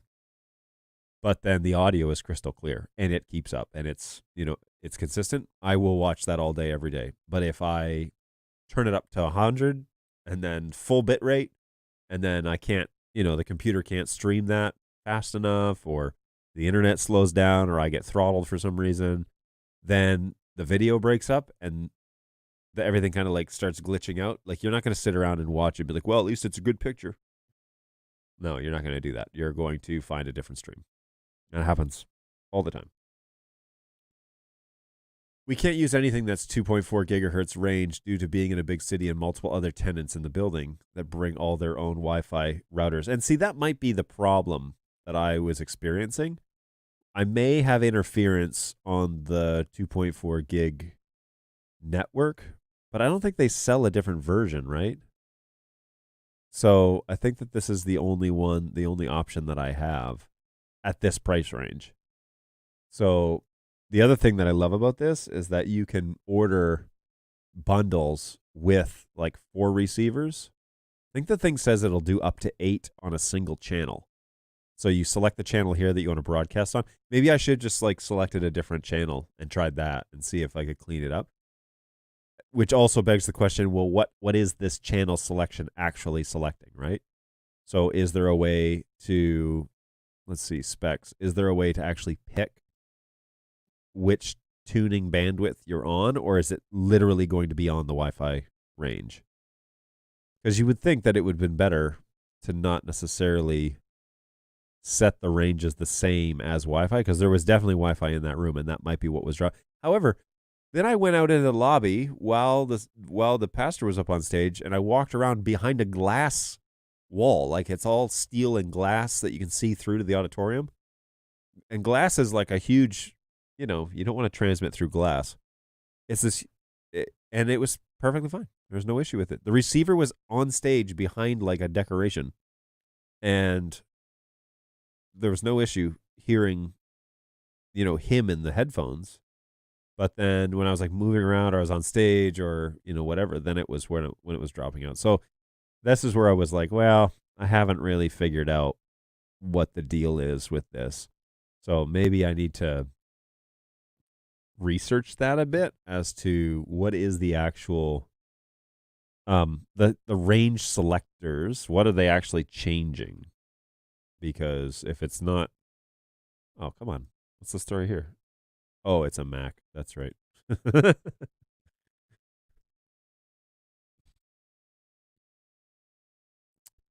look for the user manual on this. I should have read it when I got here, but I was like, psh. All right, so in-ear monitors, PDF. So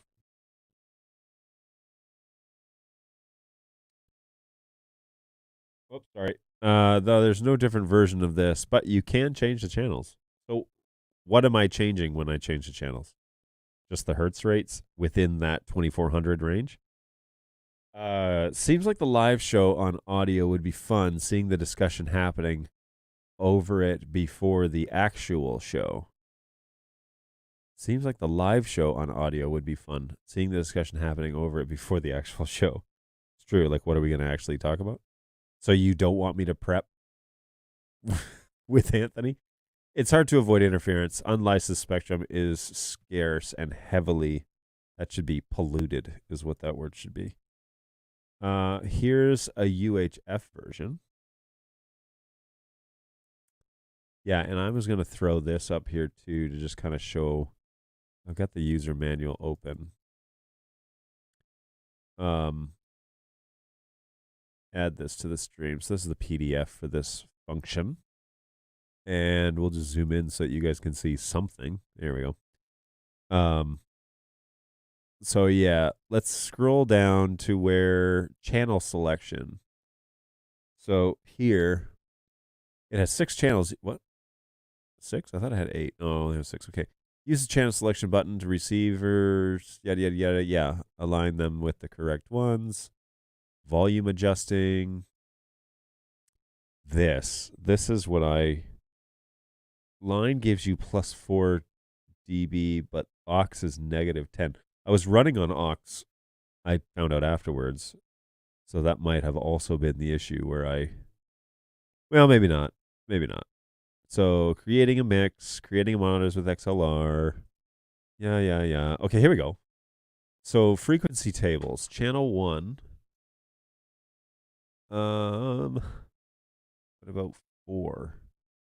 Use the same mix in 6 sets. Frequencies. Okay, so I was on channel 2. 2408, 2472, 2474. Fascinating. Let's see if there's... Check the aux line setting at the transmitter and verify that the meter is not reaching the overload. Check levels going in and out of the mixer and verify that no distortion occurs on the audio signal. Audio signal instability. Red RF LED flickering. See tips and methods to improve your wireless. Page 13. Oh, that's 11. So here, tips and methods. Keep more than 3 meters distance between the receiver unit and other Wi-Fi transmitters such as routers. Change channels to avoid interference with other Wi-Fi products, and in case the environmental interference from other Wi-Fi systems, shorten the distance between the receiver and the transmitter. That's it? That's all the... Okay, well, all those things were true. I mean, it was literally on the stage with me, and there was no other transmitter nearby. They were over on the wings of the building. So that's a little strange, but anyways, that's fine. They were not within 3 meters of any other Wi-Fi transmitters or routers. I didn't change the channels. I should have thought to do that just to see. Maybe it was just overly used in that space. In the 2.4 gigahertz range, only 1, 6, and 11 do not overlap. You need to see what channels your auditorium APs are on and then choose the furthest away. Yes, in another life, I actually was an entire Wi-Fi network administrator. And we had to do all of that through dormitories and a whole bunch of things, like setting that you could set them up to do like smart, where it would like learn and then would select the channel. But we had them layered on top of each other over multiple floors, and so we had to set them individually. And it worked okay for the time, but I know they've swapped all that out since then, which was like 7 years ago. What frequencies the wireless mics can interfere with? So depends on the product you have and what generation. In the States, the FCC has basically given a lot of the... Well, now we're getting into the audio stuff. But anyways, the FCC has given the emergency services a fair, like, large range, because emergency services are constantly growing and getting more and more wireless technology and whatever. And so they've broadened their ranges, which basically put the end to Sennheiser G2s and the original Shure units that, like, I forget what number they were. But anyways, G2s for sure. G3s, I think, a lot of them were in the 600 hertz range, which is what got eliminated. And so the new ones, the G4s and the G5s, are G5s out yet? I thought I just saw that. Sennheiser G4. G4 is the latest. So the G4, the range there is in the 500 megahertz range and the 400. But I don't think you're allowed to be in the 600 hertz range anymore or above. But anyways, the problem is that the wireless microphone realm is continually shrinking. Like, it's getting pressurized. And so it's getting smaller and smaller and smaller as time goes along. And there are less channels to choose from, which is a problem if you're running like 24 wireless microphones, because they can't all have their own channel. So it's a bit of a problem.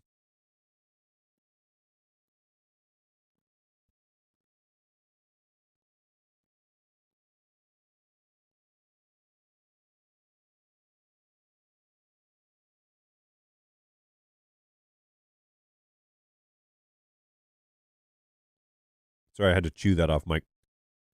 The Personas board is likely sending a +4 signal. So setting your input to -10 would probably give you a 14 dB of gain that you really don't want. It's possible. Yeah, I hadn't thought of that. Honestly, I didn't really have much time to think about it at all.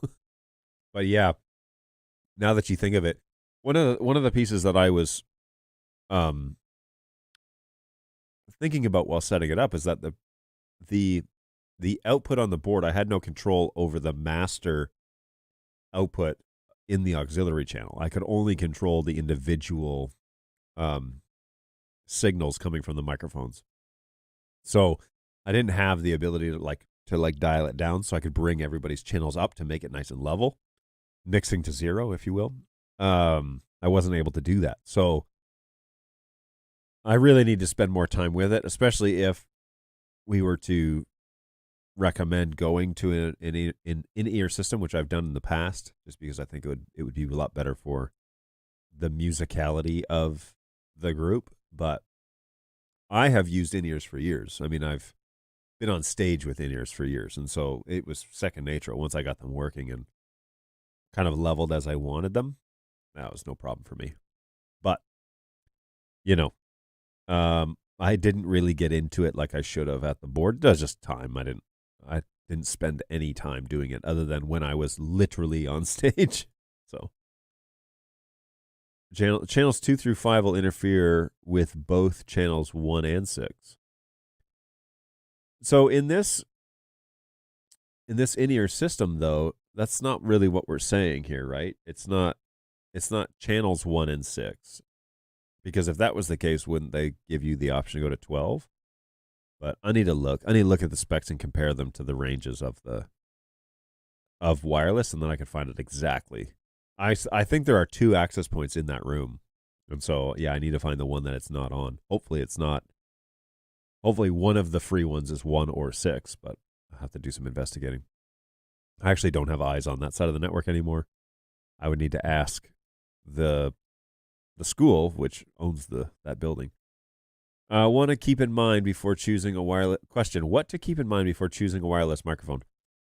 Oh, geez, great question. Lots of things to think about. Where are you? Is it a crowded wireless space? Do you have a direct line of sight? Are you going to need antennas? Where are you going to put the receiver? My recommendation is always off to the side of the stage. But that has its trade-offs as well. It's not a perfect solution. I always think wireless is great for walking around the stage, but a lot of people mount their wireless receivers like in the middle of by the soundboard, which could be in the middle of the house or at the back of the house. And that's not a great idea. You really want to do a hard line from end to end if you're going to do a long run, like 100 feet or 70 feet or whatever, or 30 or 40 meters. You want that signal to not degrade because of interference. So wireless is great, but the shorter the wireless run, the better. So if the receivers are off to the side of the stage or mounted by the side of the stage or something like that, and then the antennas are right there, then your wireless only has to go from here to there. And it's like, well, it's wireless, so we should be able to just send it to the back. It's like, no, cell phones, warm bodies, all the people that come into the auditorium, for example, are basically bags of water. And those, it's Knights of the Old Republic game. Anybody reference? Hello, mostly bag of water. That is interference. I mean, those bags of water are going to make it difficult for your receivers to get the signal. So the closer to the source, the better, and then it gives them the freedom to move around the stage. So yeah, there's that. So what are you going to use it for? How busy is your wireless space? What's your budget? Sky's the limits when it comes to actually buying equipment. And so what's your budget? Do you have a brand that you're already using in that space? Because you may want to stick with it. Because generally they're developed relatively the same. Build quality is a great question. There's a bunch of things to go down there. Wireless access points are generally irrelevant. Yeah, except if you're buying something on the 2.4 gigahertz network. Wireless data is packets and mostly intermittent. Wireless video transmitters may be used at the same spectrum and will not show up on any Wi-Fi scan ever. Wireless audio is also packetized, generally frequency hopping and spread spectrum, but add 1 Teradek Cube or Hollyland 2.4 or 5 gigahertz video transmitter, and those things obliterate your Wi-Fi bandwidth. Really? That's very interesting. Oh, that I did not know. Do you know why? Why it does that? Because that's very fascinating if it does.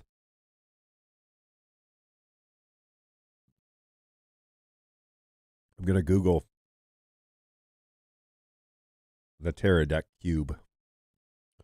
655. Oh, look at this guy. Oh. This is an H.264 transmitter. Encoder transmits over a 3G, 4G Wi-Fi connection. Interesting. The Cube. Point-to-point streaming solutions. Streaming solutions. Yeah, the solution is wipe out your wireless. Hey, I'm going to go do upgrades on 5 P200s and 1 keyboard today. Has that process gotten any easier? Is it still sensitive to particular USB keys? Any tips before I do this? The last time was a nightmare. What's going on, Randall? Yeah. So depends on which version of the key. I'm sorry, which version of the firmware that the camera is already on. If the P200s are on LTS and you move to NDI 5, good news. Oh wait, hang on.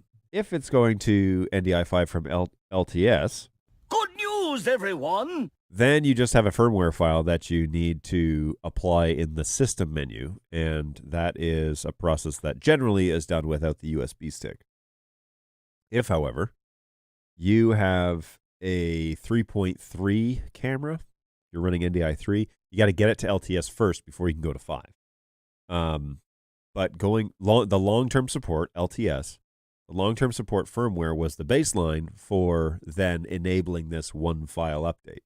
So hopefully you're already on LTS, and it will just be a go to the systems tab of the camera, upload the latest 6.4 firmware, which is from the website, and then now remember, firmware updates are going to wipe the settings of the camera, so you're going to spend a little bit of time resetting them up.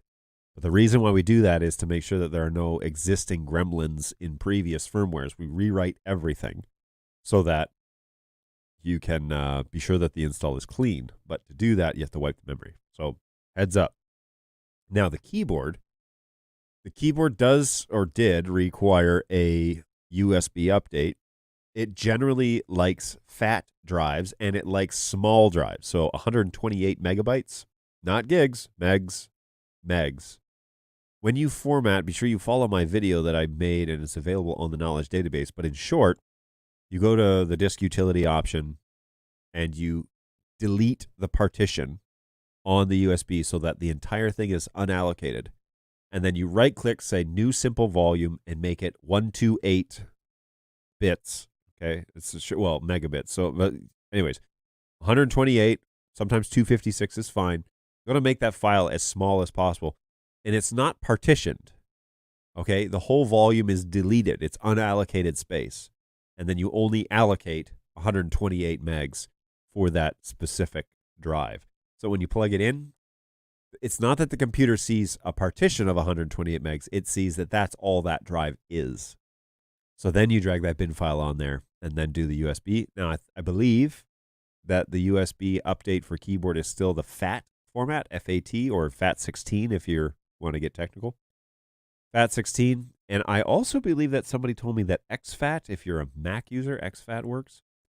But I would strongly go the route of Windows in this instance and do the FAT or FAT16 format of that drive, and then carry the bin file over, and then do the firmware update according to the instructions. So, best of luck to you as you enter the fray. Hopefully, the update process, you're not coming from 3, and you're actually coming from LTS, which should have been, like if they're relatively new cameras, that's what we were shipping out of the factory for most of, I don't know, the past 8 months, I guess, at this point. So, and then if you're going to NDI 5, that should be from LTS. You have to go from LTS, the latest LTS, which is on the website. Go from LTS up to NDI 5. The LTS upgrade does require the USB. Now, that will be a FAT32. Same 128 drive, but FAT32. And, just go slow. You'll be all right. And look, if you're going over there today, you're there during the business day for the next 4 hours, I have ticket agents that are sitting at the help desk. And so you can either shoot us an email at help@birddog.tv, or you can tweet at us at help_birddogtv, and we can give you a hand if you've run into problems. So no worries. Good luck. Should be all right. Here, I'll throw this up here just so that's there's the reminder that we're over on Twitter. This hasn't really gotten very much traffic, but maybe as it becomes more popular. Or not, or maybe it doesn't become popular at all, and I turn it off. We use a Unify SHD access point, which includes a 2.4. Oh, that reminds me, I got to bring those access points in. Sorry, Balu. I use the Unify access points, which include a 2.5 and 5 gigahertz spectrum analyzer, so you can run it in real time. Yeah, I've seen those. I used to use those on an old Ubiquiti system that I had that was running a lot of access points, but it was okay. What I really like is the Ubiquiti, those point-to-point satellites. Those things are slick. They're so cool. I had a pair of those at the school too, and they were a lot of fun to play with.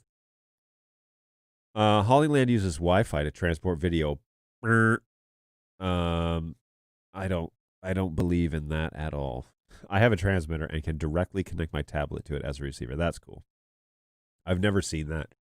I just know how NDI behaves over Wi-Fi, and it's horrible.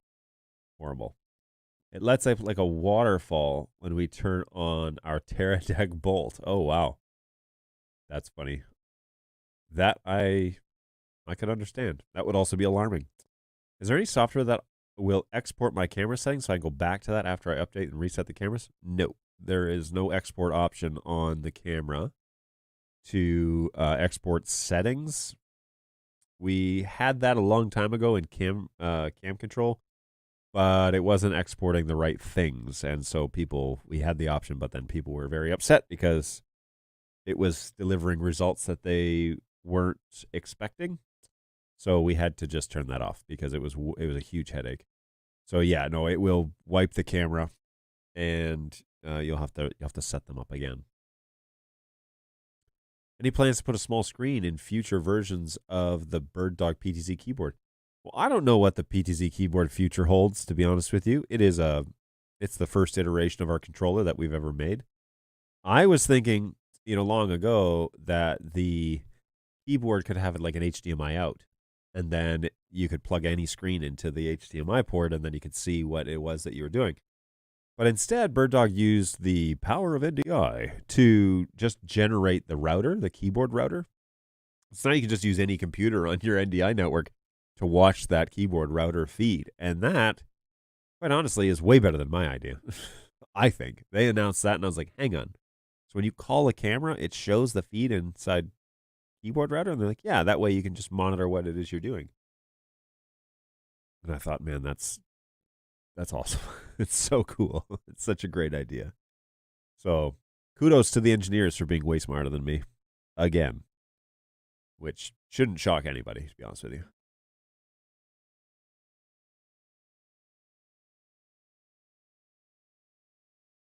The Iron Brew is down. So that was all right. That's yeah, I'll get on board with that. Not too bad. I drink that again. If I'm see how it does with my energy level. My daughter came into my room today, and I was fast asleep, but all my lights were on because I was supposed to be awake. And she had already gotten dressed for school, was all ready to go downstairs for breakfast. And she came in and was just like, Dad, get up. And I was like, so tired. She's like, get up. I was like, it was brutal. So, hey, let's see if Iron Brew will turn this one around. And maybe not. Maybe the snickerdoodle sugar will do the trick. Who knows? Or maybe they'll counterbalance each other and screw me up for the rest of the afternoon. We shall see. Yeah, let me go back here. I just wanted to so Randall, just in terms of the update stuff, don't hesitate to reach out to the guys and ask for any sort of guidance, or if you're running into issues. Just be sure that you are getting the correct update files, because that can really set you down a path that is really hard to get out of. So just be sure that you're using the correct update and the correct file for all of those. But if you're going from LTS, which I think is like 3418 or something like that on the P200s, I could be wrong. I used to know these things off by heart, in my old age. Starting to slip. But anyways, be sure you're running LTS, and then the update to NDI 5 is pretty straightforward. The beautiful thing about the update for NDI 5 is that the MICU updater is inside the firmware update. So you can apply 064, and it will check and make sure the MICU is updated. And if it's not, it will update the MICU, which is like a huge step in the right direction.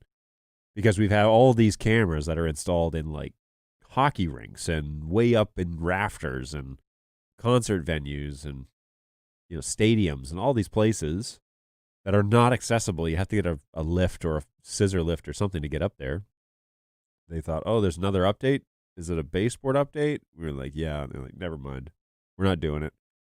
Because I got to go up there with a USB stick, stick it in there. And again, it's one of those things that you just don't think. You have a vision as to how these cameras are going to be used. We're going to put them on a stand and we're going to connect them, or we're going to use they'll be right here. We just do the USB update. That's not hard. They won't be too far. No, people are putting these in like untouchable, unreachable places.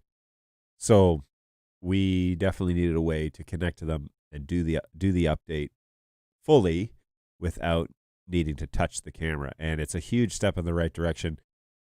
The catch with it is that, and the limitation with it is that you can't really enable new features without doing a baseboard update.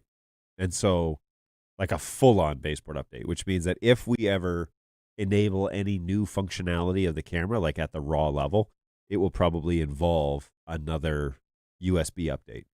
But for now, the way that the updates are going, where we're enabling certain things, it can be done with just the firmware file stuff. So here's hoping that remains the way of it, because it has simplified a lot of people's lives. So hopefully, Rand will be very straightforward for you, and you won't have too much grief as you update that fleet of cameras that you have.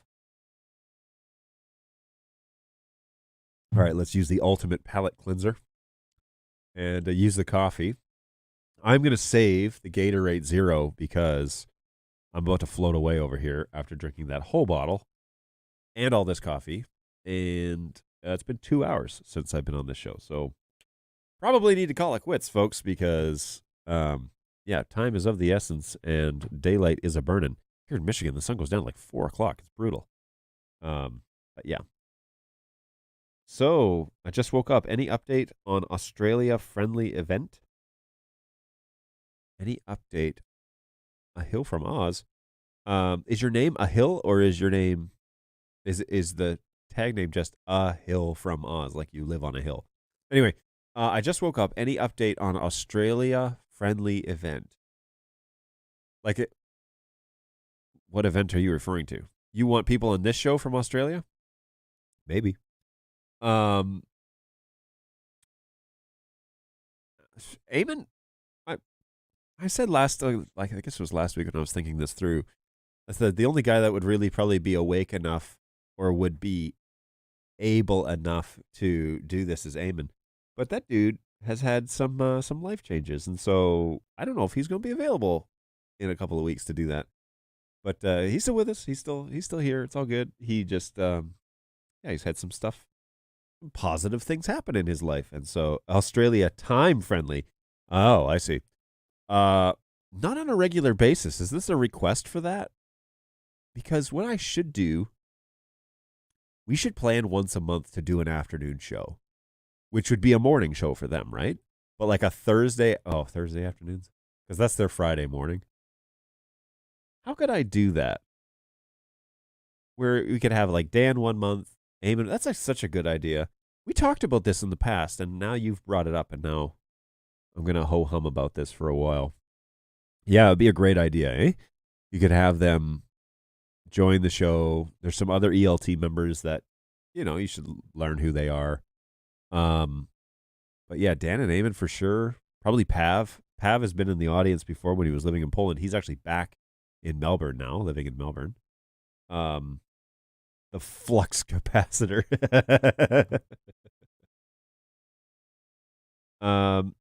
No, I don't mean Silicone 2 will be a USB update. I actually don't know what type of update that will be.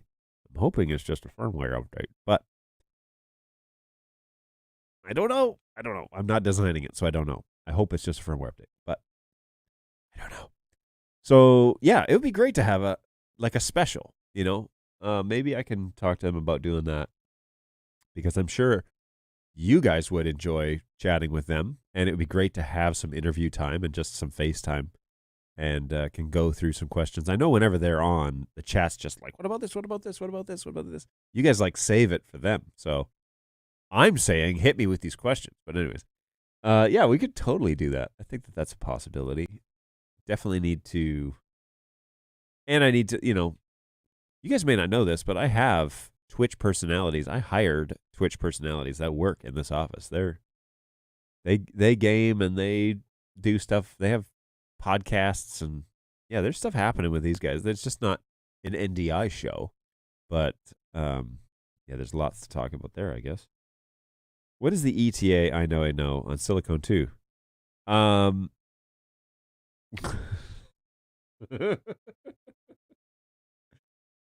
Is this a rhetorical question? If you know the answer, why are you asking it? This is one that you should ask for the Dan and Eamon show. Let's see what this the inside of the the inside of the Oreo tastes like. Not good. Not as good as a regular Oreo. And now I have this plain Jane, no middle of the Oreo to go.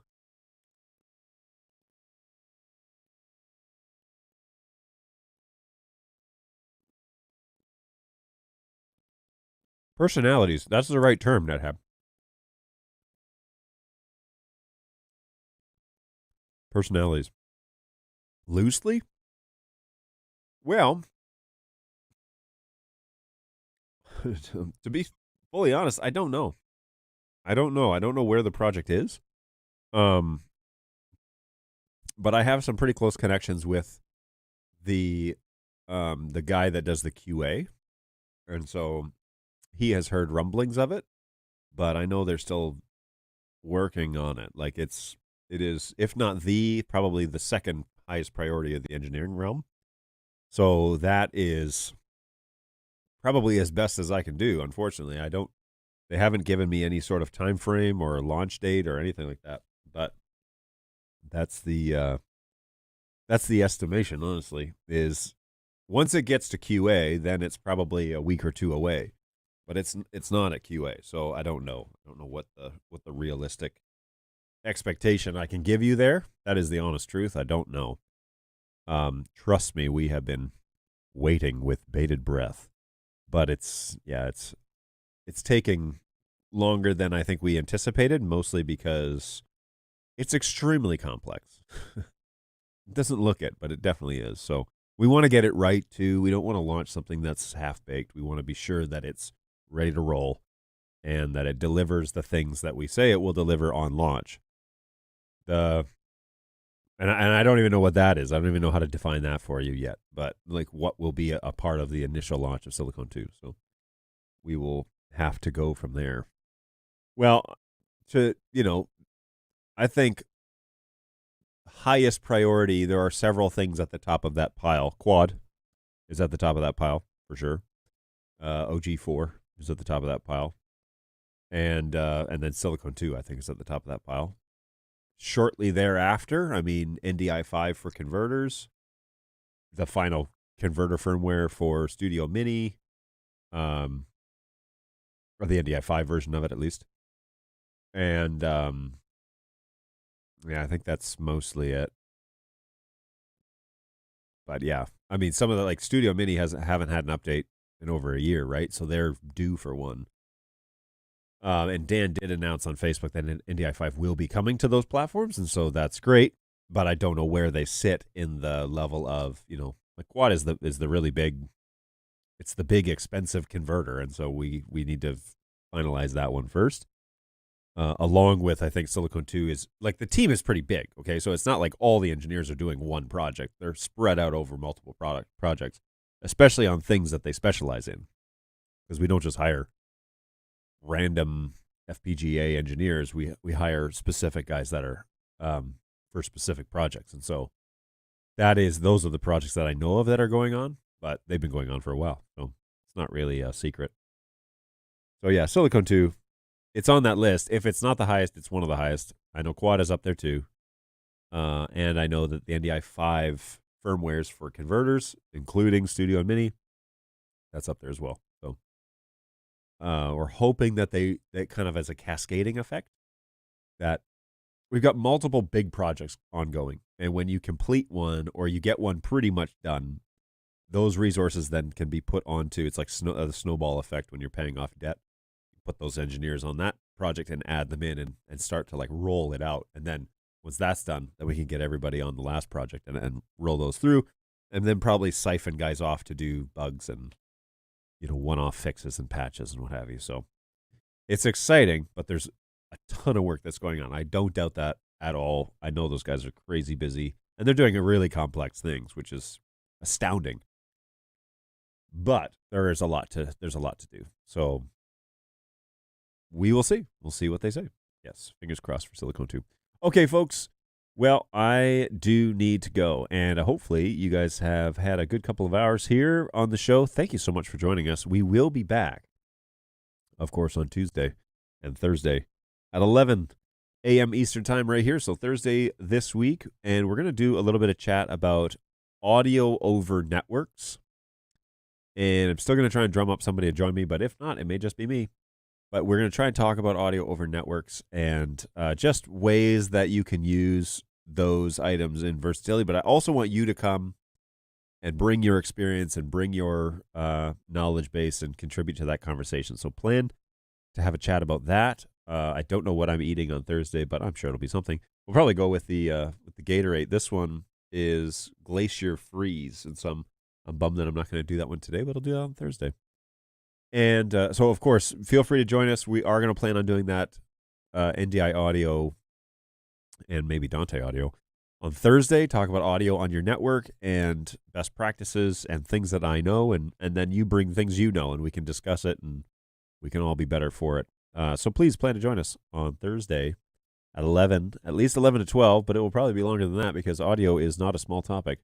And we'll definitely try and go from there. Finish up the comment section here. Not to mention pod, core monitors, new cameras, etc. How do you feel about the idea of child of studio, 4K fam and HDMI and SDI in and out cross converters? The absolute daddy of the range. Will you call quad half baked?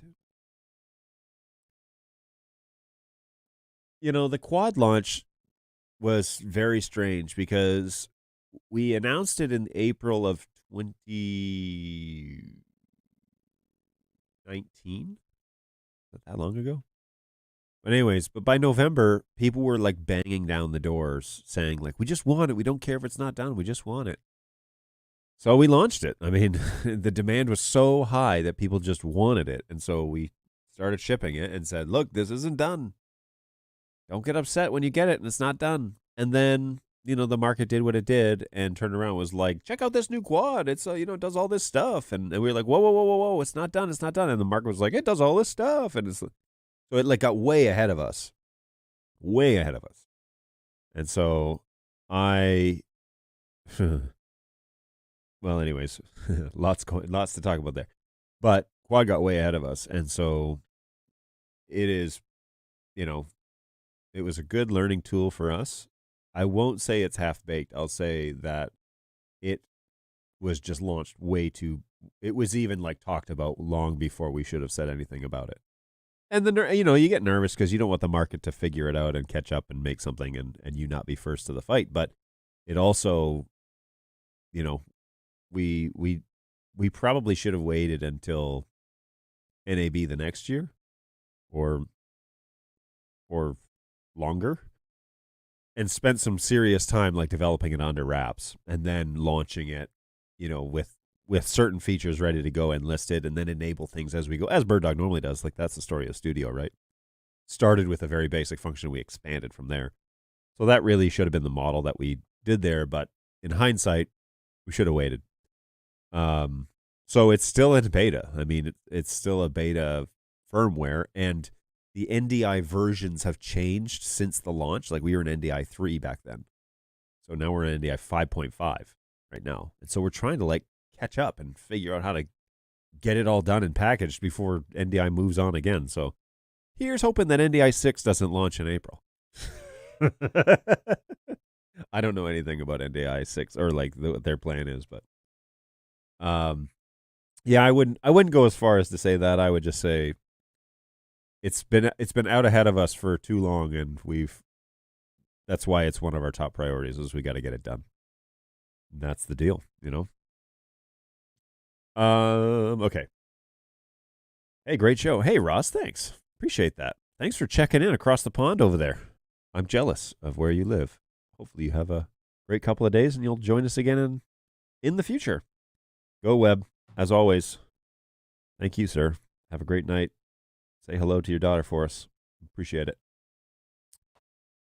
All right, guys, I am going to sign off and call it a day. It has been a pleasure to be with you, and I hope that you have felt like you're a part of the chat and that you're a part of the NDI community. We do this so that you have a place to go and chat about NDI, which is, as it was mentioned, kind of an obscure, weird, niche market, right? Niche market. So yeah, if you want to chat about NDI stuff, you should do it here. You can come here twice a week, Tuesday, Thursdays from 11 to 12. With the exception of the week of Christmas, we're here all the time. And in the meantime, if you have questions for the support team, help@birddog.tv or on Twitter at help_birddogtv. You can hit us up there.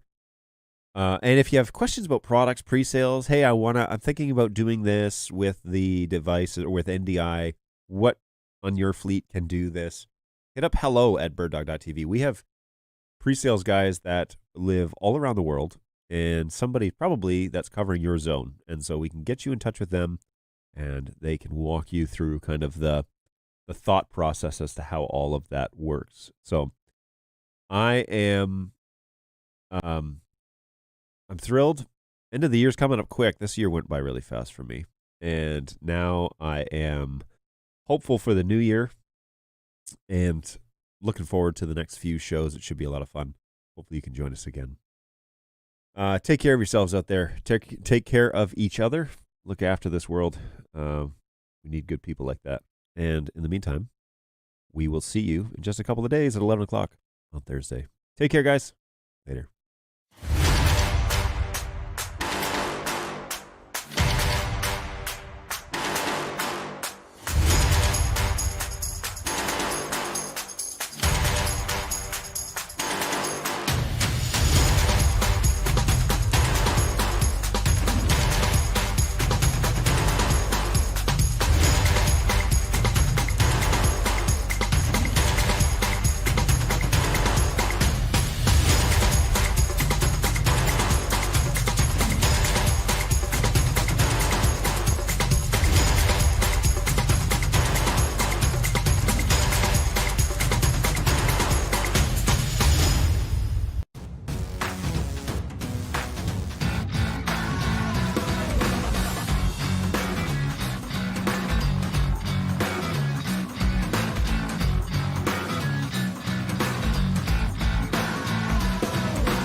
How neat is that?